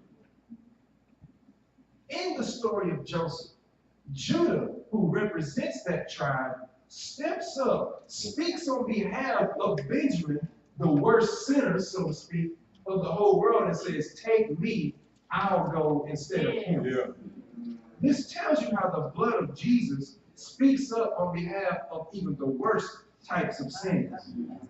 But it goes further and tells you how not only Jesus, but Judah.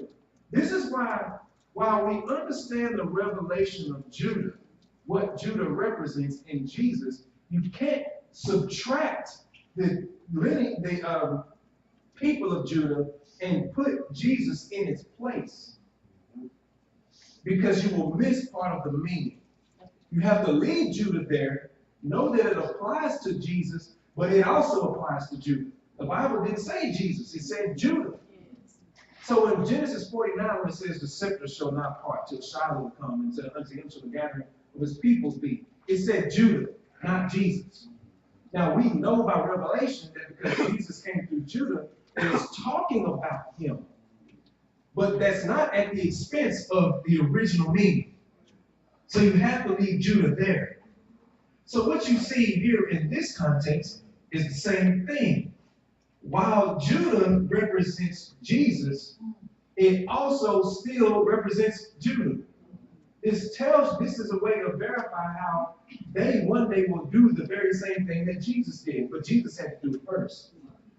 So when Judah comes up and he pleads on behalf of his brother Benjamin, not only is it saying that Jesus pleads on behalf of Israel and all of our sins, it shows how Israel, when they come to know Jesus, makes supplication on behalf of all mankind in the last days. So now we see the demonstration of Jesus and the prophecy of redeemed Israel. So remember what we talked about. You know a person has come to the knowledge of who Christ is because of what they do, not because of how well you preach. It's the demonstration of love that means all the world to people.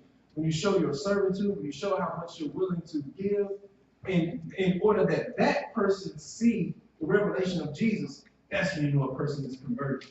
You say you're saved all day and all you do is take, you're not saved. If all you do is stand up on pulpits and on platforms and just take money from the people, take resources from the people, go and just build your kingdom, that's not salvation. You do not have the heart of God. The minute you have the heart of God, you will give. Even the greatest love, which is your life, so that those who you love will enjoy eternal life with you. Jesus demonstrated this for the joy that was set before him. So we also demonstrate this by what we're willing to give up in favor of God's will being done on the earth. Now, that greatest love that Jesus did in giving his life for the salvation of many, when Judah comes to the real revelation of who Jesus is, what do you think is going to happen to them? They're not going to want to take. They're not going to want to wait for the Gentile or the worldly version of success that they're currently looking for. They're going to want to demonstrate the love in the same way that Jesus demonstrated it for them. This is why Judah is pleading on behalf of Benjamin's case. This is why all of them said, no, we're all going back to Egypt to be servants, not just Benjamin. Because a revelation of the change of heart has happened with the brothers, which is a type and shadow of what will happen with Israel. Oh, man. Now, which verse was that?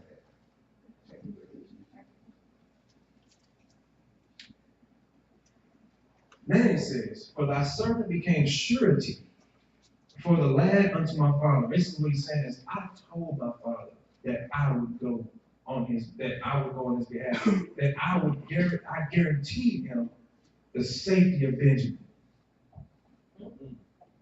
What did Jesus do when he left? He guaranteed the Father the safety of all those who were his. And he prayed for them. I have one, everyone that belongs to you. I believe it's in John when you read that. Now, if I bring him not unto thee, then I shall bear the blame to my Father forever. Now therefore, I pray thee, let thy servant abide instead of the lad, a bondman to my Lord. So you have the physical, the flesh, the body, and the blood of Jesus talking to the deity or the spiritual position of Jesus, if you will, of the Godhead, pleading on behalf of flesh. That's where it's like if you could bend the illustration that we had, and when Judah touches Joseph, that's powerful. And for how shall I go up to my father, and the lad be not with me, unless peradventure I see the evil that shall come on my Father. Go to Hosea chapter 12.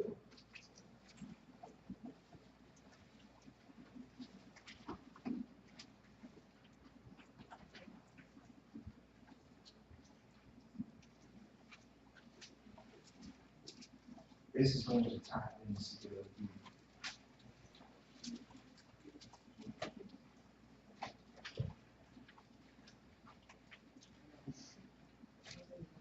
Hosea chapter 12.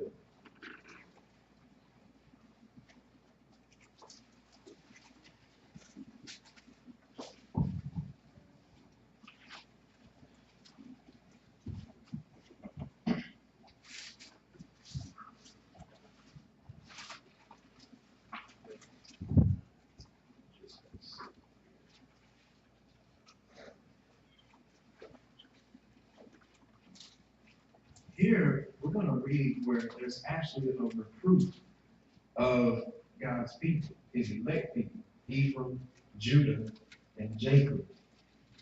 But watch how it's read. It explains why these things must be, why Israel must go through. It explains all of them. Watch this. It says, Ephraim feedeth on wind and followeth after. Pay attention to this verse.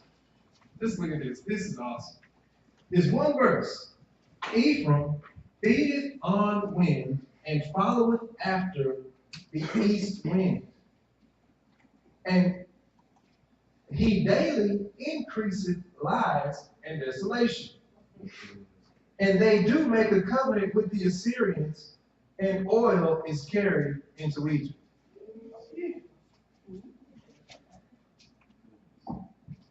Where do we see that at before?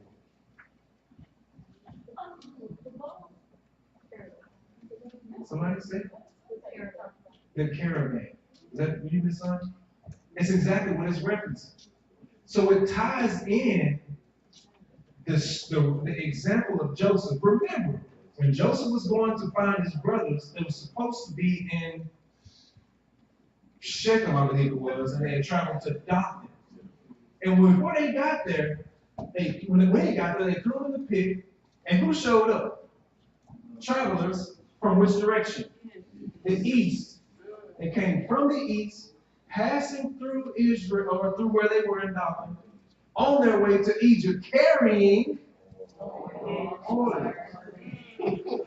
They picked up Joseph on the way and carried him there. Now look at this. Read verse 1 again. Ephraim feedeth on wind, and followeth after the east wind, from the east. He daily increaseth lies and desolation. They lied on Joseph. They talked about their perspective then. And then it says, they make a covenant with the Assyrians, and then oil is carried into Egypt. Interesting. The Lord had also a controversy with Judah because of that. Whether you're looking at it figuratively, spiritually, literally, whatever. He has a controversy with Judah because of that, and he will punish Jacob according to his ways. According to his doings will he recompense him. So, the reason why I'm stopping is because I want you to realize just how powerful what we just read is. This is scriptural validation for what we've been talking about Joseph represents. This proves that these aren't just harebrained things we coming up with. Oh, that's just like that, so it must be it. No, this tells you. This is talking and addressing literal Israel. It speaks in verse 1 about in the same exact context of things that Joseph and his brothers enacted or did in the time that the travelers went through. And then it says in verse 2 that because of that, I'm punishing them. He took his brother by the heel in the womb. Oh, no, excuse me. He says, verse 2 again, the Lord had also a controversy with Judah, will punish Jacob according to his ways, according to his doings will he recompense him. He took his brother by the heel in the womb, and by his strength he had power with God. So that's talking about when he wrestled with that, with God. I just read. Yea, he had power over the angel and prevailed. he wept and made supplication unto him. He found him in Bethel, and there he spake with us. Even the Lord God of hosts, the Lord is his memorial. Therefore turn thou to thy God, keep mercy and judgment, and wait on thy God continually. He is a merchant. The balances of deceit are in his hand. He loveth to oppress. And Ephraim said, Yet I am become rich. I have found me out substance. In all my labors they shall find none iniquity in me that were sin.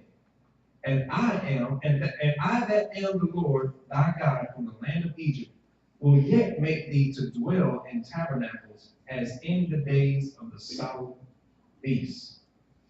I have also spoken by the prophets, and I have multiplied visions and used similitudes by the ministry of the prophets. Is there iniquity in Gilead? Surely they are vanity.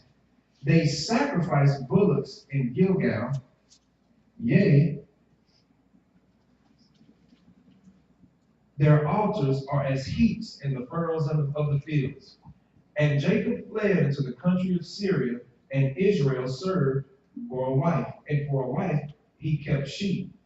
And by a prophet the Lord brought Israel out of Egypt. And by a prophet was he preserved. Ephraim provoked him to anger most bitterly. Therefore, remember the cup. Remember everything that Israel has to go through. Read verse 14. It says, Ephraim provoked him to anger most bitterly. Therefore shall he leave his blood upon him, and his reproach shall his Lord return unto him. So this ties up everything we've been reading, and then declares at the end, because they did these things, the reproach that Christ endured would be given to Israel. And then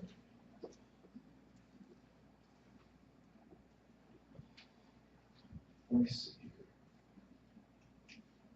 Somebody this morning, when you prayed something powerful.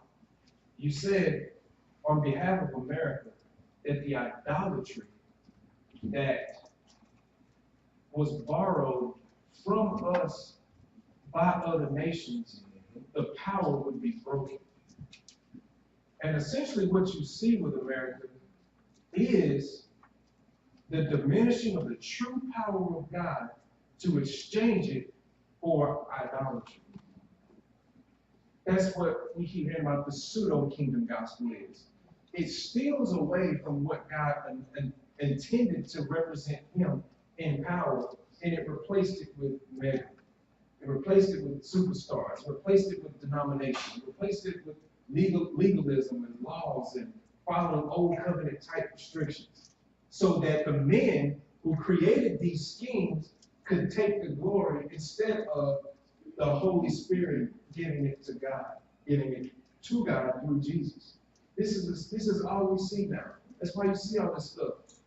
My face is on the billboard. My face is on the postcard. My face is on this and that. All these things. So when something breaks out, I get the credit for it. And God's not going to glorify man. He's not going to do it. He's not going to make people trust in men. He's not going to do it. He operates in power when he can receive glory. So what mankind messes up in doing, especially religion, is they do it the wrong way. And when the power doesn't show up, they manufacture it. Lights, camera, action, pyrotechnics, big stages, big churches, lots of money and cash rolling in. Notice it's always physical, never spiritual. This is the very thing that Jesus came in to deliver us from. He saw how his people were being oppressed by the Pharisees, controlling the money of the temples, controlling all this stuff, and then manipulating people with it. And so he gave us the Holy Spirit to be able to discern through what they present in the flesh to discern what's going on in the hearts of men. And we talked about this a little bit Wednesday. Why go and join a church or a congregation or a religious group that has all these laws where some man somewhere has told you you need to follow in order to verify your righteousness? You just gave them control over you, not God. In other words, you don't feel righteous unless they say so. This is what the danger of, you see, Catholicism. You got to go and you got to repent to a priest. He doesn't control your forgiveness. That's not in his hands. And you see spin-offs of this, even in Protestantism and in all these other religions. It's not just Catholicism. In various ways, you have Nimrodic or Levitical leaders sitting in pulpits and in leadership positions, and they control and manipulate the well-being of the people. If you leave, you'll be cursed. If you sow, you'll be blessed. You give this much, you'll be more blessed. You don't have control over my destiny. Nope. Sorry. And once people receive that revelation, they're gone. There's a lot of things and problems that keep people connected to it, because this is where, and me and Brittany talked about this on the way up here. People would rather, as we talked about, live vicariously through their pastor than be responsible for their own righteousness. So you want to sit in a church where the pastor is viewed most favorably by others in religious circles, so that you benefit from his glory. You benefit by association to him. Why do I need to be in a picture with T.D. Jakes? He ain't nobody. The only thing he's done is what God has allowed him to do. Exactly. And I'm not being funny. I'm being serious. You see people putting up these posts. I got a clergy collar. It's signed by, and I hate these. What's these words? Assistant presiding prelate. What does all that stuff mean? What does it mean? But you got T.D. Jakes in the background. And then you see I saw another one where these women with these deep voices, and you're powerful if you got a deep, raspy voice, all this kind of stuff. And this is what validates them. It's all physical. All physical. Kylie, Kaylee, Brooke, and Sophia. What's your little girl's name? Serenity. Little girls like that can come up with the tiniest little voice, read straight from Scripture, and read your mail, speak judgment right out of Scripture, and be more powerful than this woman who's thrown from the stage. But they've made everything physical. Everything. Why? Because we can monitor it. We can measure it. When you can't see in the Spirit, you will make a physical measuring stick by which you can judge your level of Christianity. When you can't see by the Spirit, I have to come up with something. I'm not patient enough to have what does James 1 tell us? That patience has perfect work. Any man lack wisdom, let him ask of the Father. Now he gives it to you without upbraiding, but it's on his time, not yours. When patience has had its perfect work, then wisdom manifests. But if you ain't patient, then you don't have wisdom, but you gotta act like you do. So then you come up with something. That's where the law comes into the picture. When you haven't found it, you're too ashamed to admit you haven't found it. So you make up something that's not God and say, look, I found it. And then you preach off of that and condemn everyone else that can't find it. No, you ain't gonna find it. Because that's your own personal demonic experience. Joseph Smith, I believe it was, is the one who did this. I often get Mormonism and Jehovah's Witnesses mixed up a little bit. But he had some encounter somewhere that said he had to continue the work of Jesus. No wonder they run around thinking it's a works-based gospel. He told them it is. And people are bound. They're bound and they're bound by this stuff. Zechariah 13, I digress. Zechariah 13 is an end to that idolatry.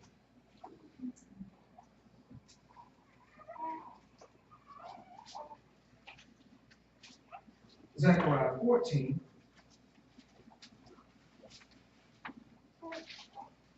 I'm not going to read these because there's one of the scriptures that I want to get on. I won't take too long.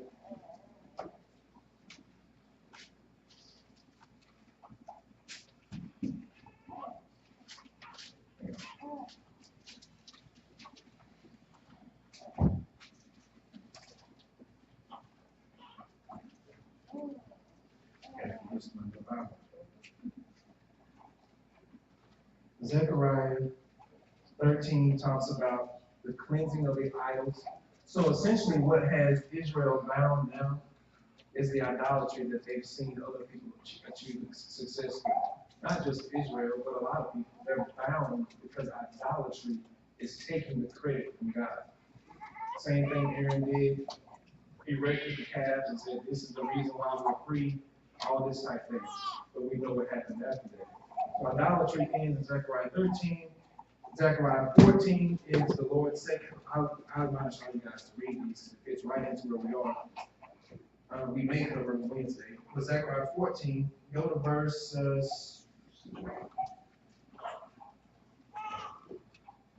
let's see. I'm just going to read it. I'm not going to stop and evaporate. I'm just going to read the word speak for itself. Behold, the day of the Lord cometh, and thy spoil shall be divided in the midst of thee. For I will gather all nations. Remember whenever the story, okay, I have to explain this part. Remember whenever we were reading about the story of Jacob, and they ran and they took over the Shechemite city? While we talked about it meant one thing this way, but it meant another thing in terms of the order of the story. Well, look at this. For I will gather all nations against Jerusalem to battle, and the city shall be taken, the houses rifled, and the women ravished, and half of the city shall go forth into captivity, and the residue of the people shall not be cut off from the city.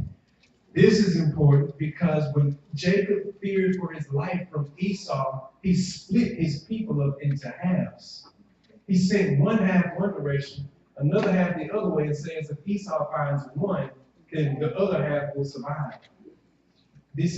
Jacob did this when Esau came, and he feared for his life.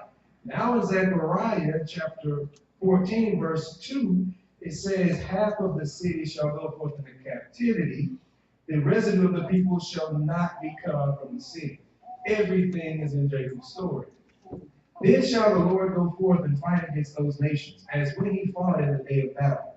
His feet shall stand in that day upon the Mount of Olives, which is before Jerusalem on the east.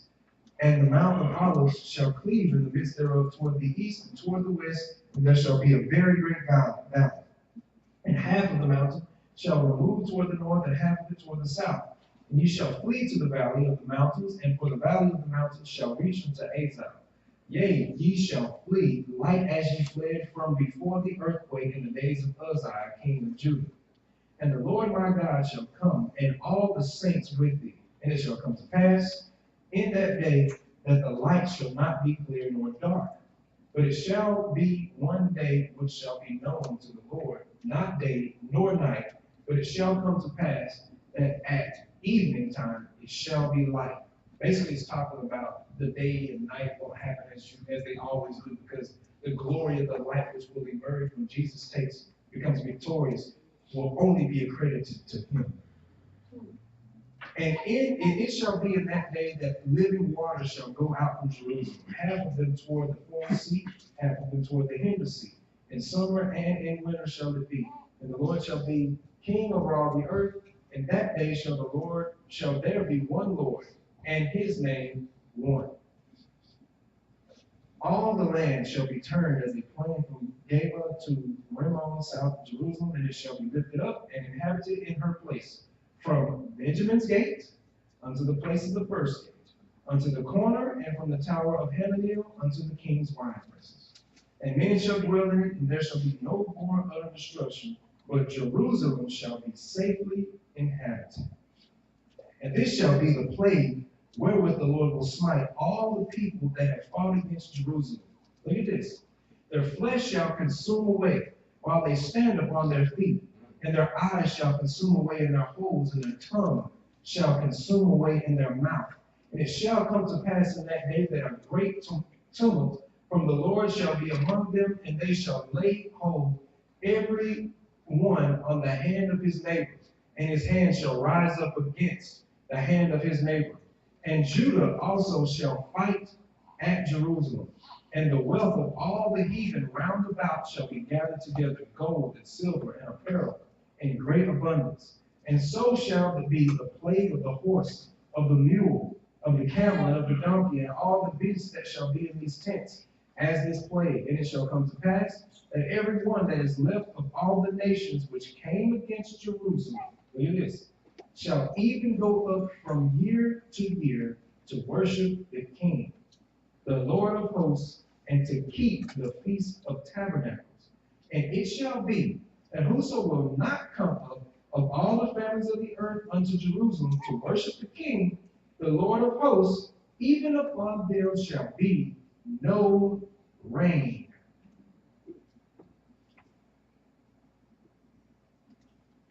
So, this chapter tells you, in the end, Jerusalem will be victorious over their enemies. So victorious that Jesus will reign as king over all the earth, and everyone will come to worship him. And those who don't come to worship him shall be no rain. What is no rain? If it doesn't rain, what does that cause? A famine. Joseph in Egypt, after the brothers came back to him, that was 2 years into the famine. The remaining 5, everybody had to come to guess who? Joseph, and now his brother. Because they were over the cattle and livestock of Pharaoh. Everybody had to go to him. I believe the latter half of the famine in Egypt represents a type of, I believe, millennial reign when Jesus reigns as king and all men have to answer to him. If you don't, you suffer in a drought. You have to go to him. This is the season when every knee bows and every tongue confesses that Jesus is Lord. In Joseph's day, every knee bowed and every tongue confessed that Joseph had everything necessary to survive the famine. This is what Zechariah 14 is confirming for us. And if the family of Egypt go not up and come not, that have no rain, there shall be the plague, wherewith the Lord will smite the heathen that come not up to keep the Feast of Tabernacles. This shall be the punishment of Egypt, and the punishment of all nations that come not up to keep the Feast of Tabernacles. In that day shall there be upon the bells of the horses holiness unto the Lord, and on the pots in the Lord's house shall be like the bowls before the altar. Yea, every pot in Jerusalem and in Judah shall be holiness unto the Lord of hosts. And all they that sacrifice shall come and take of them, and seed therein. And in that day there shall be no more the Canaanite in the house of the Lord of hosts. That's when the kingdom comes.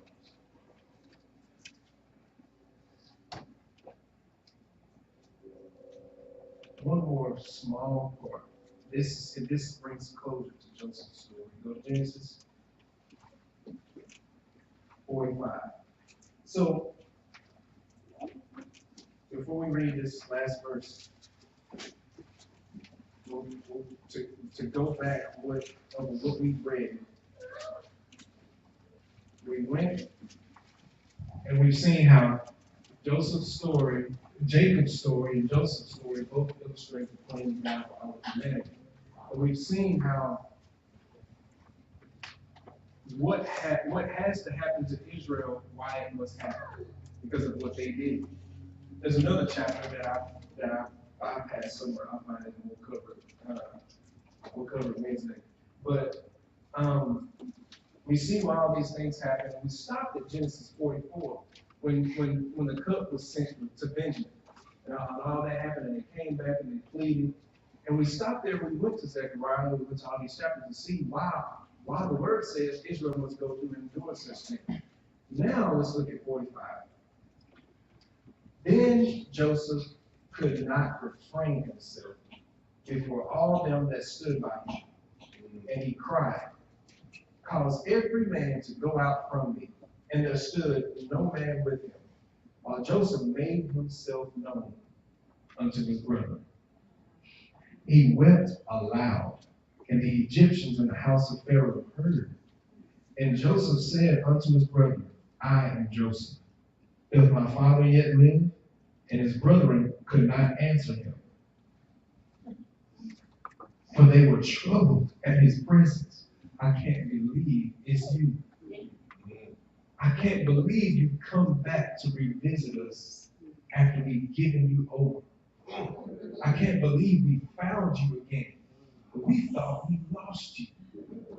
Wait. That's powerful. And Joseph said, come unto his brother.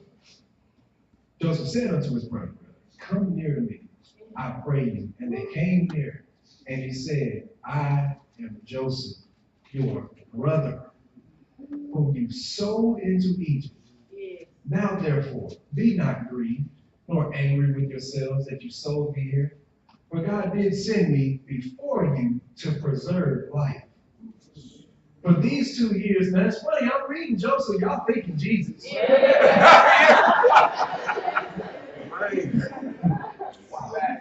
For these 2 years hath the famine been in the land, and yet there are 5 years, in the which there shall neither be eating nor harvest.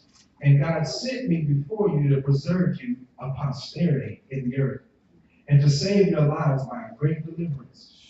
So now it was not you that sent me here, but God. And he had made me a father to Pharaoh, and lord of all his house, and a ruler throughout all the land of Egypt. Hello, millennial reign. Haste ye and go up to my father, and say unto him, thus saith thy son Joseph, God hath made me lord of all Egypt. Come down unto me, tarry not.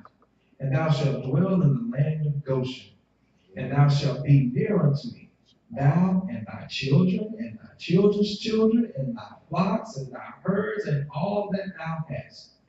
And there will I nourish thee.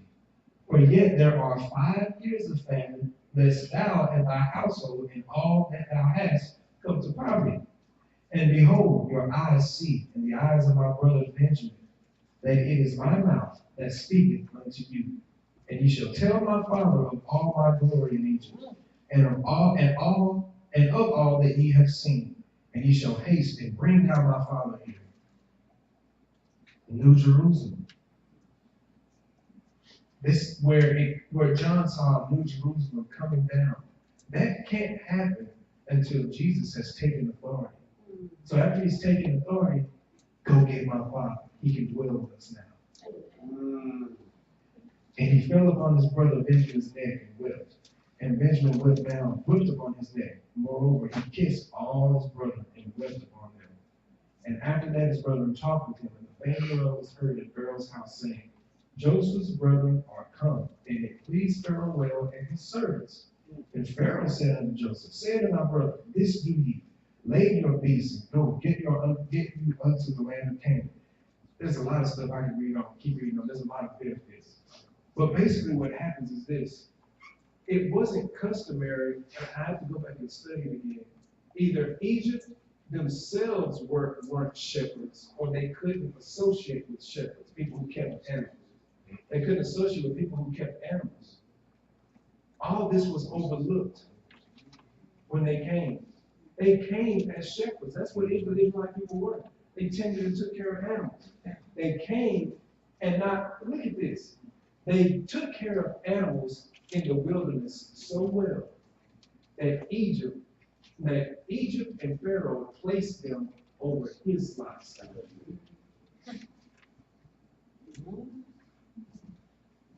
Don't you know that you'll judge angels? Ooh. The very things that you're faithful for now, when the restoration of all things happens in the end, us, along with our Hebrew brothers, will reign. I saw them sitting upon thrones, judging everything. Is right in the story. I knew I liked that story for a reason. Everything is right there in Joseph. So Pharaoh, the world in a sense, acknowledged that all power had been given to Joseph, to his family, and he put them in charge of all of this stuff. In the past, they weren't even supposed to associate with him. Nothing but the world bowing to the power, authority, sovereignty that's in Jesus. That's the only thing that it can be. Amen? Amen. We'll stop there. It's more. It just keeps moving.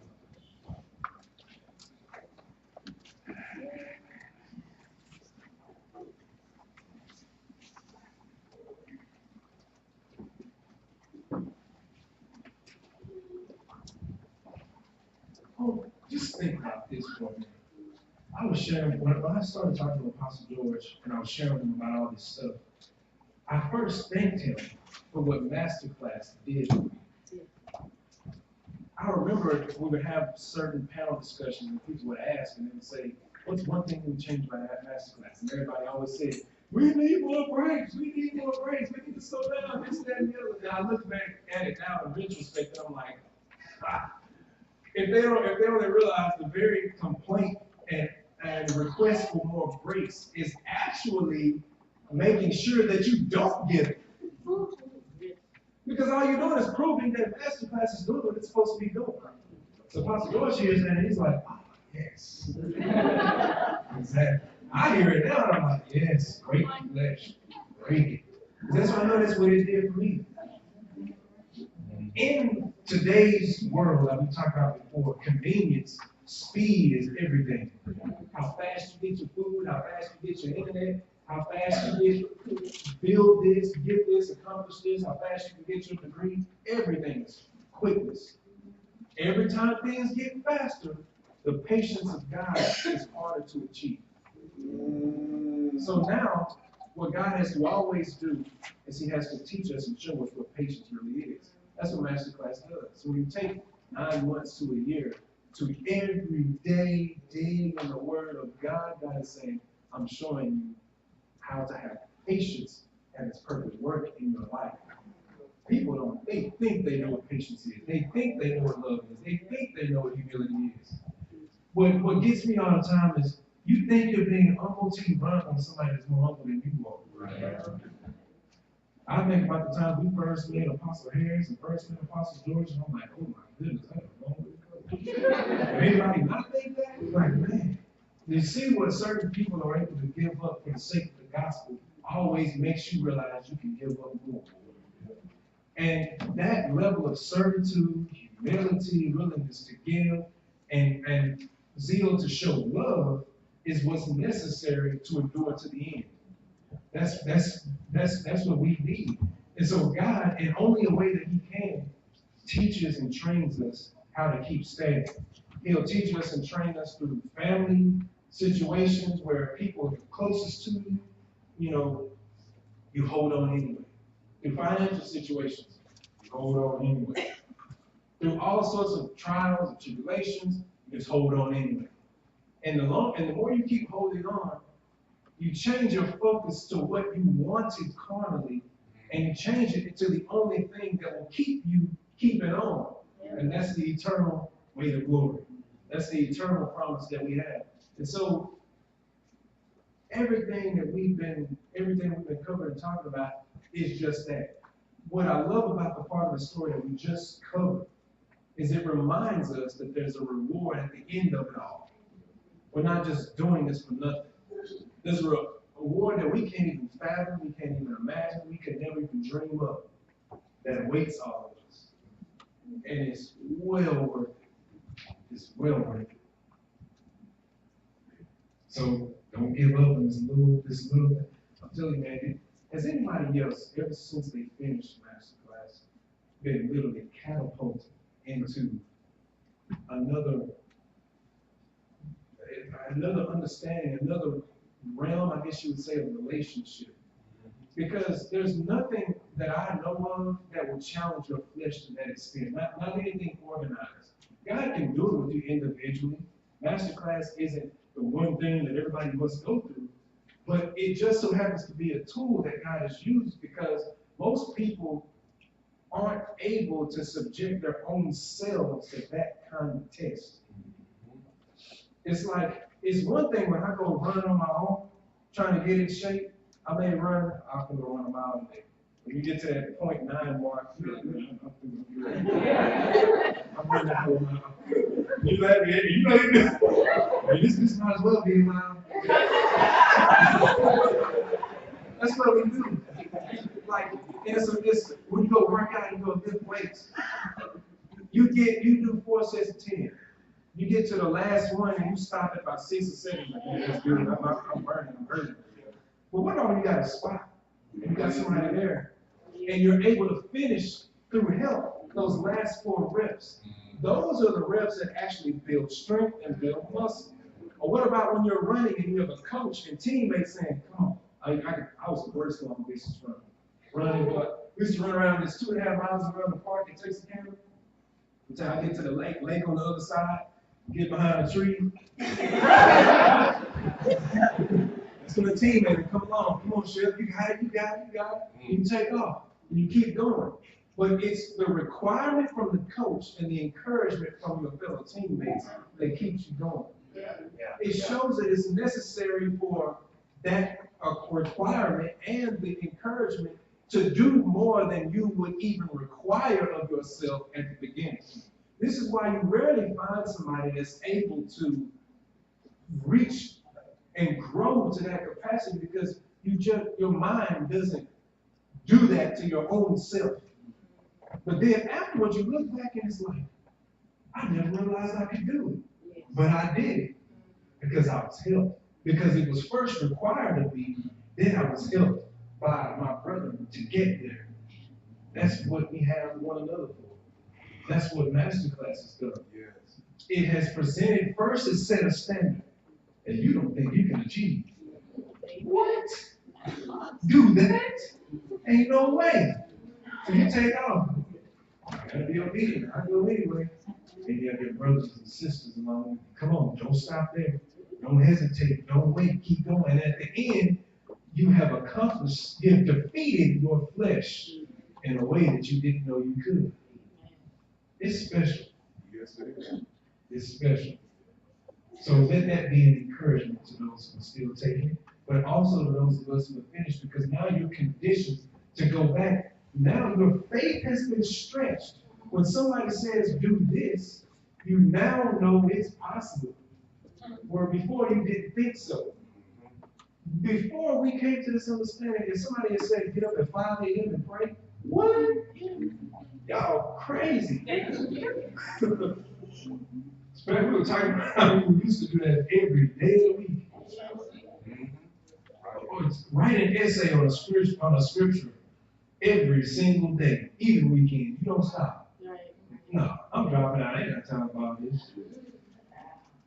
That's why finishing is so important. Because you look back and you go, I can. Yes.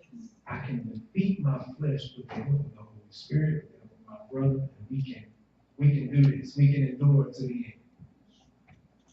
Amen? Amen. All right.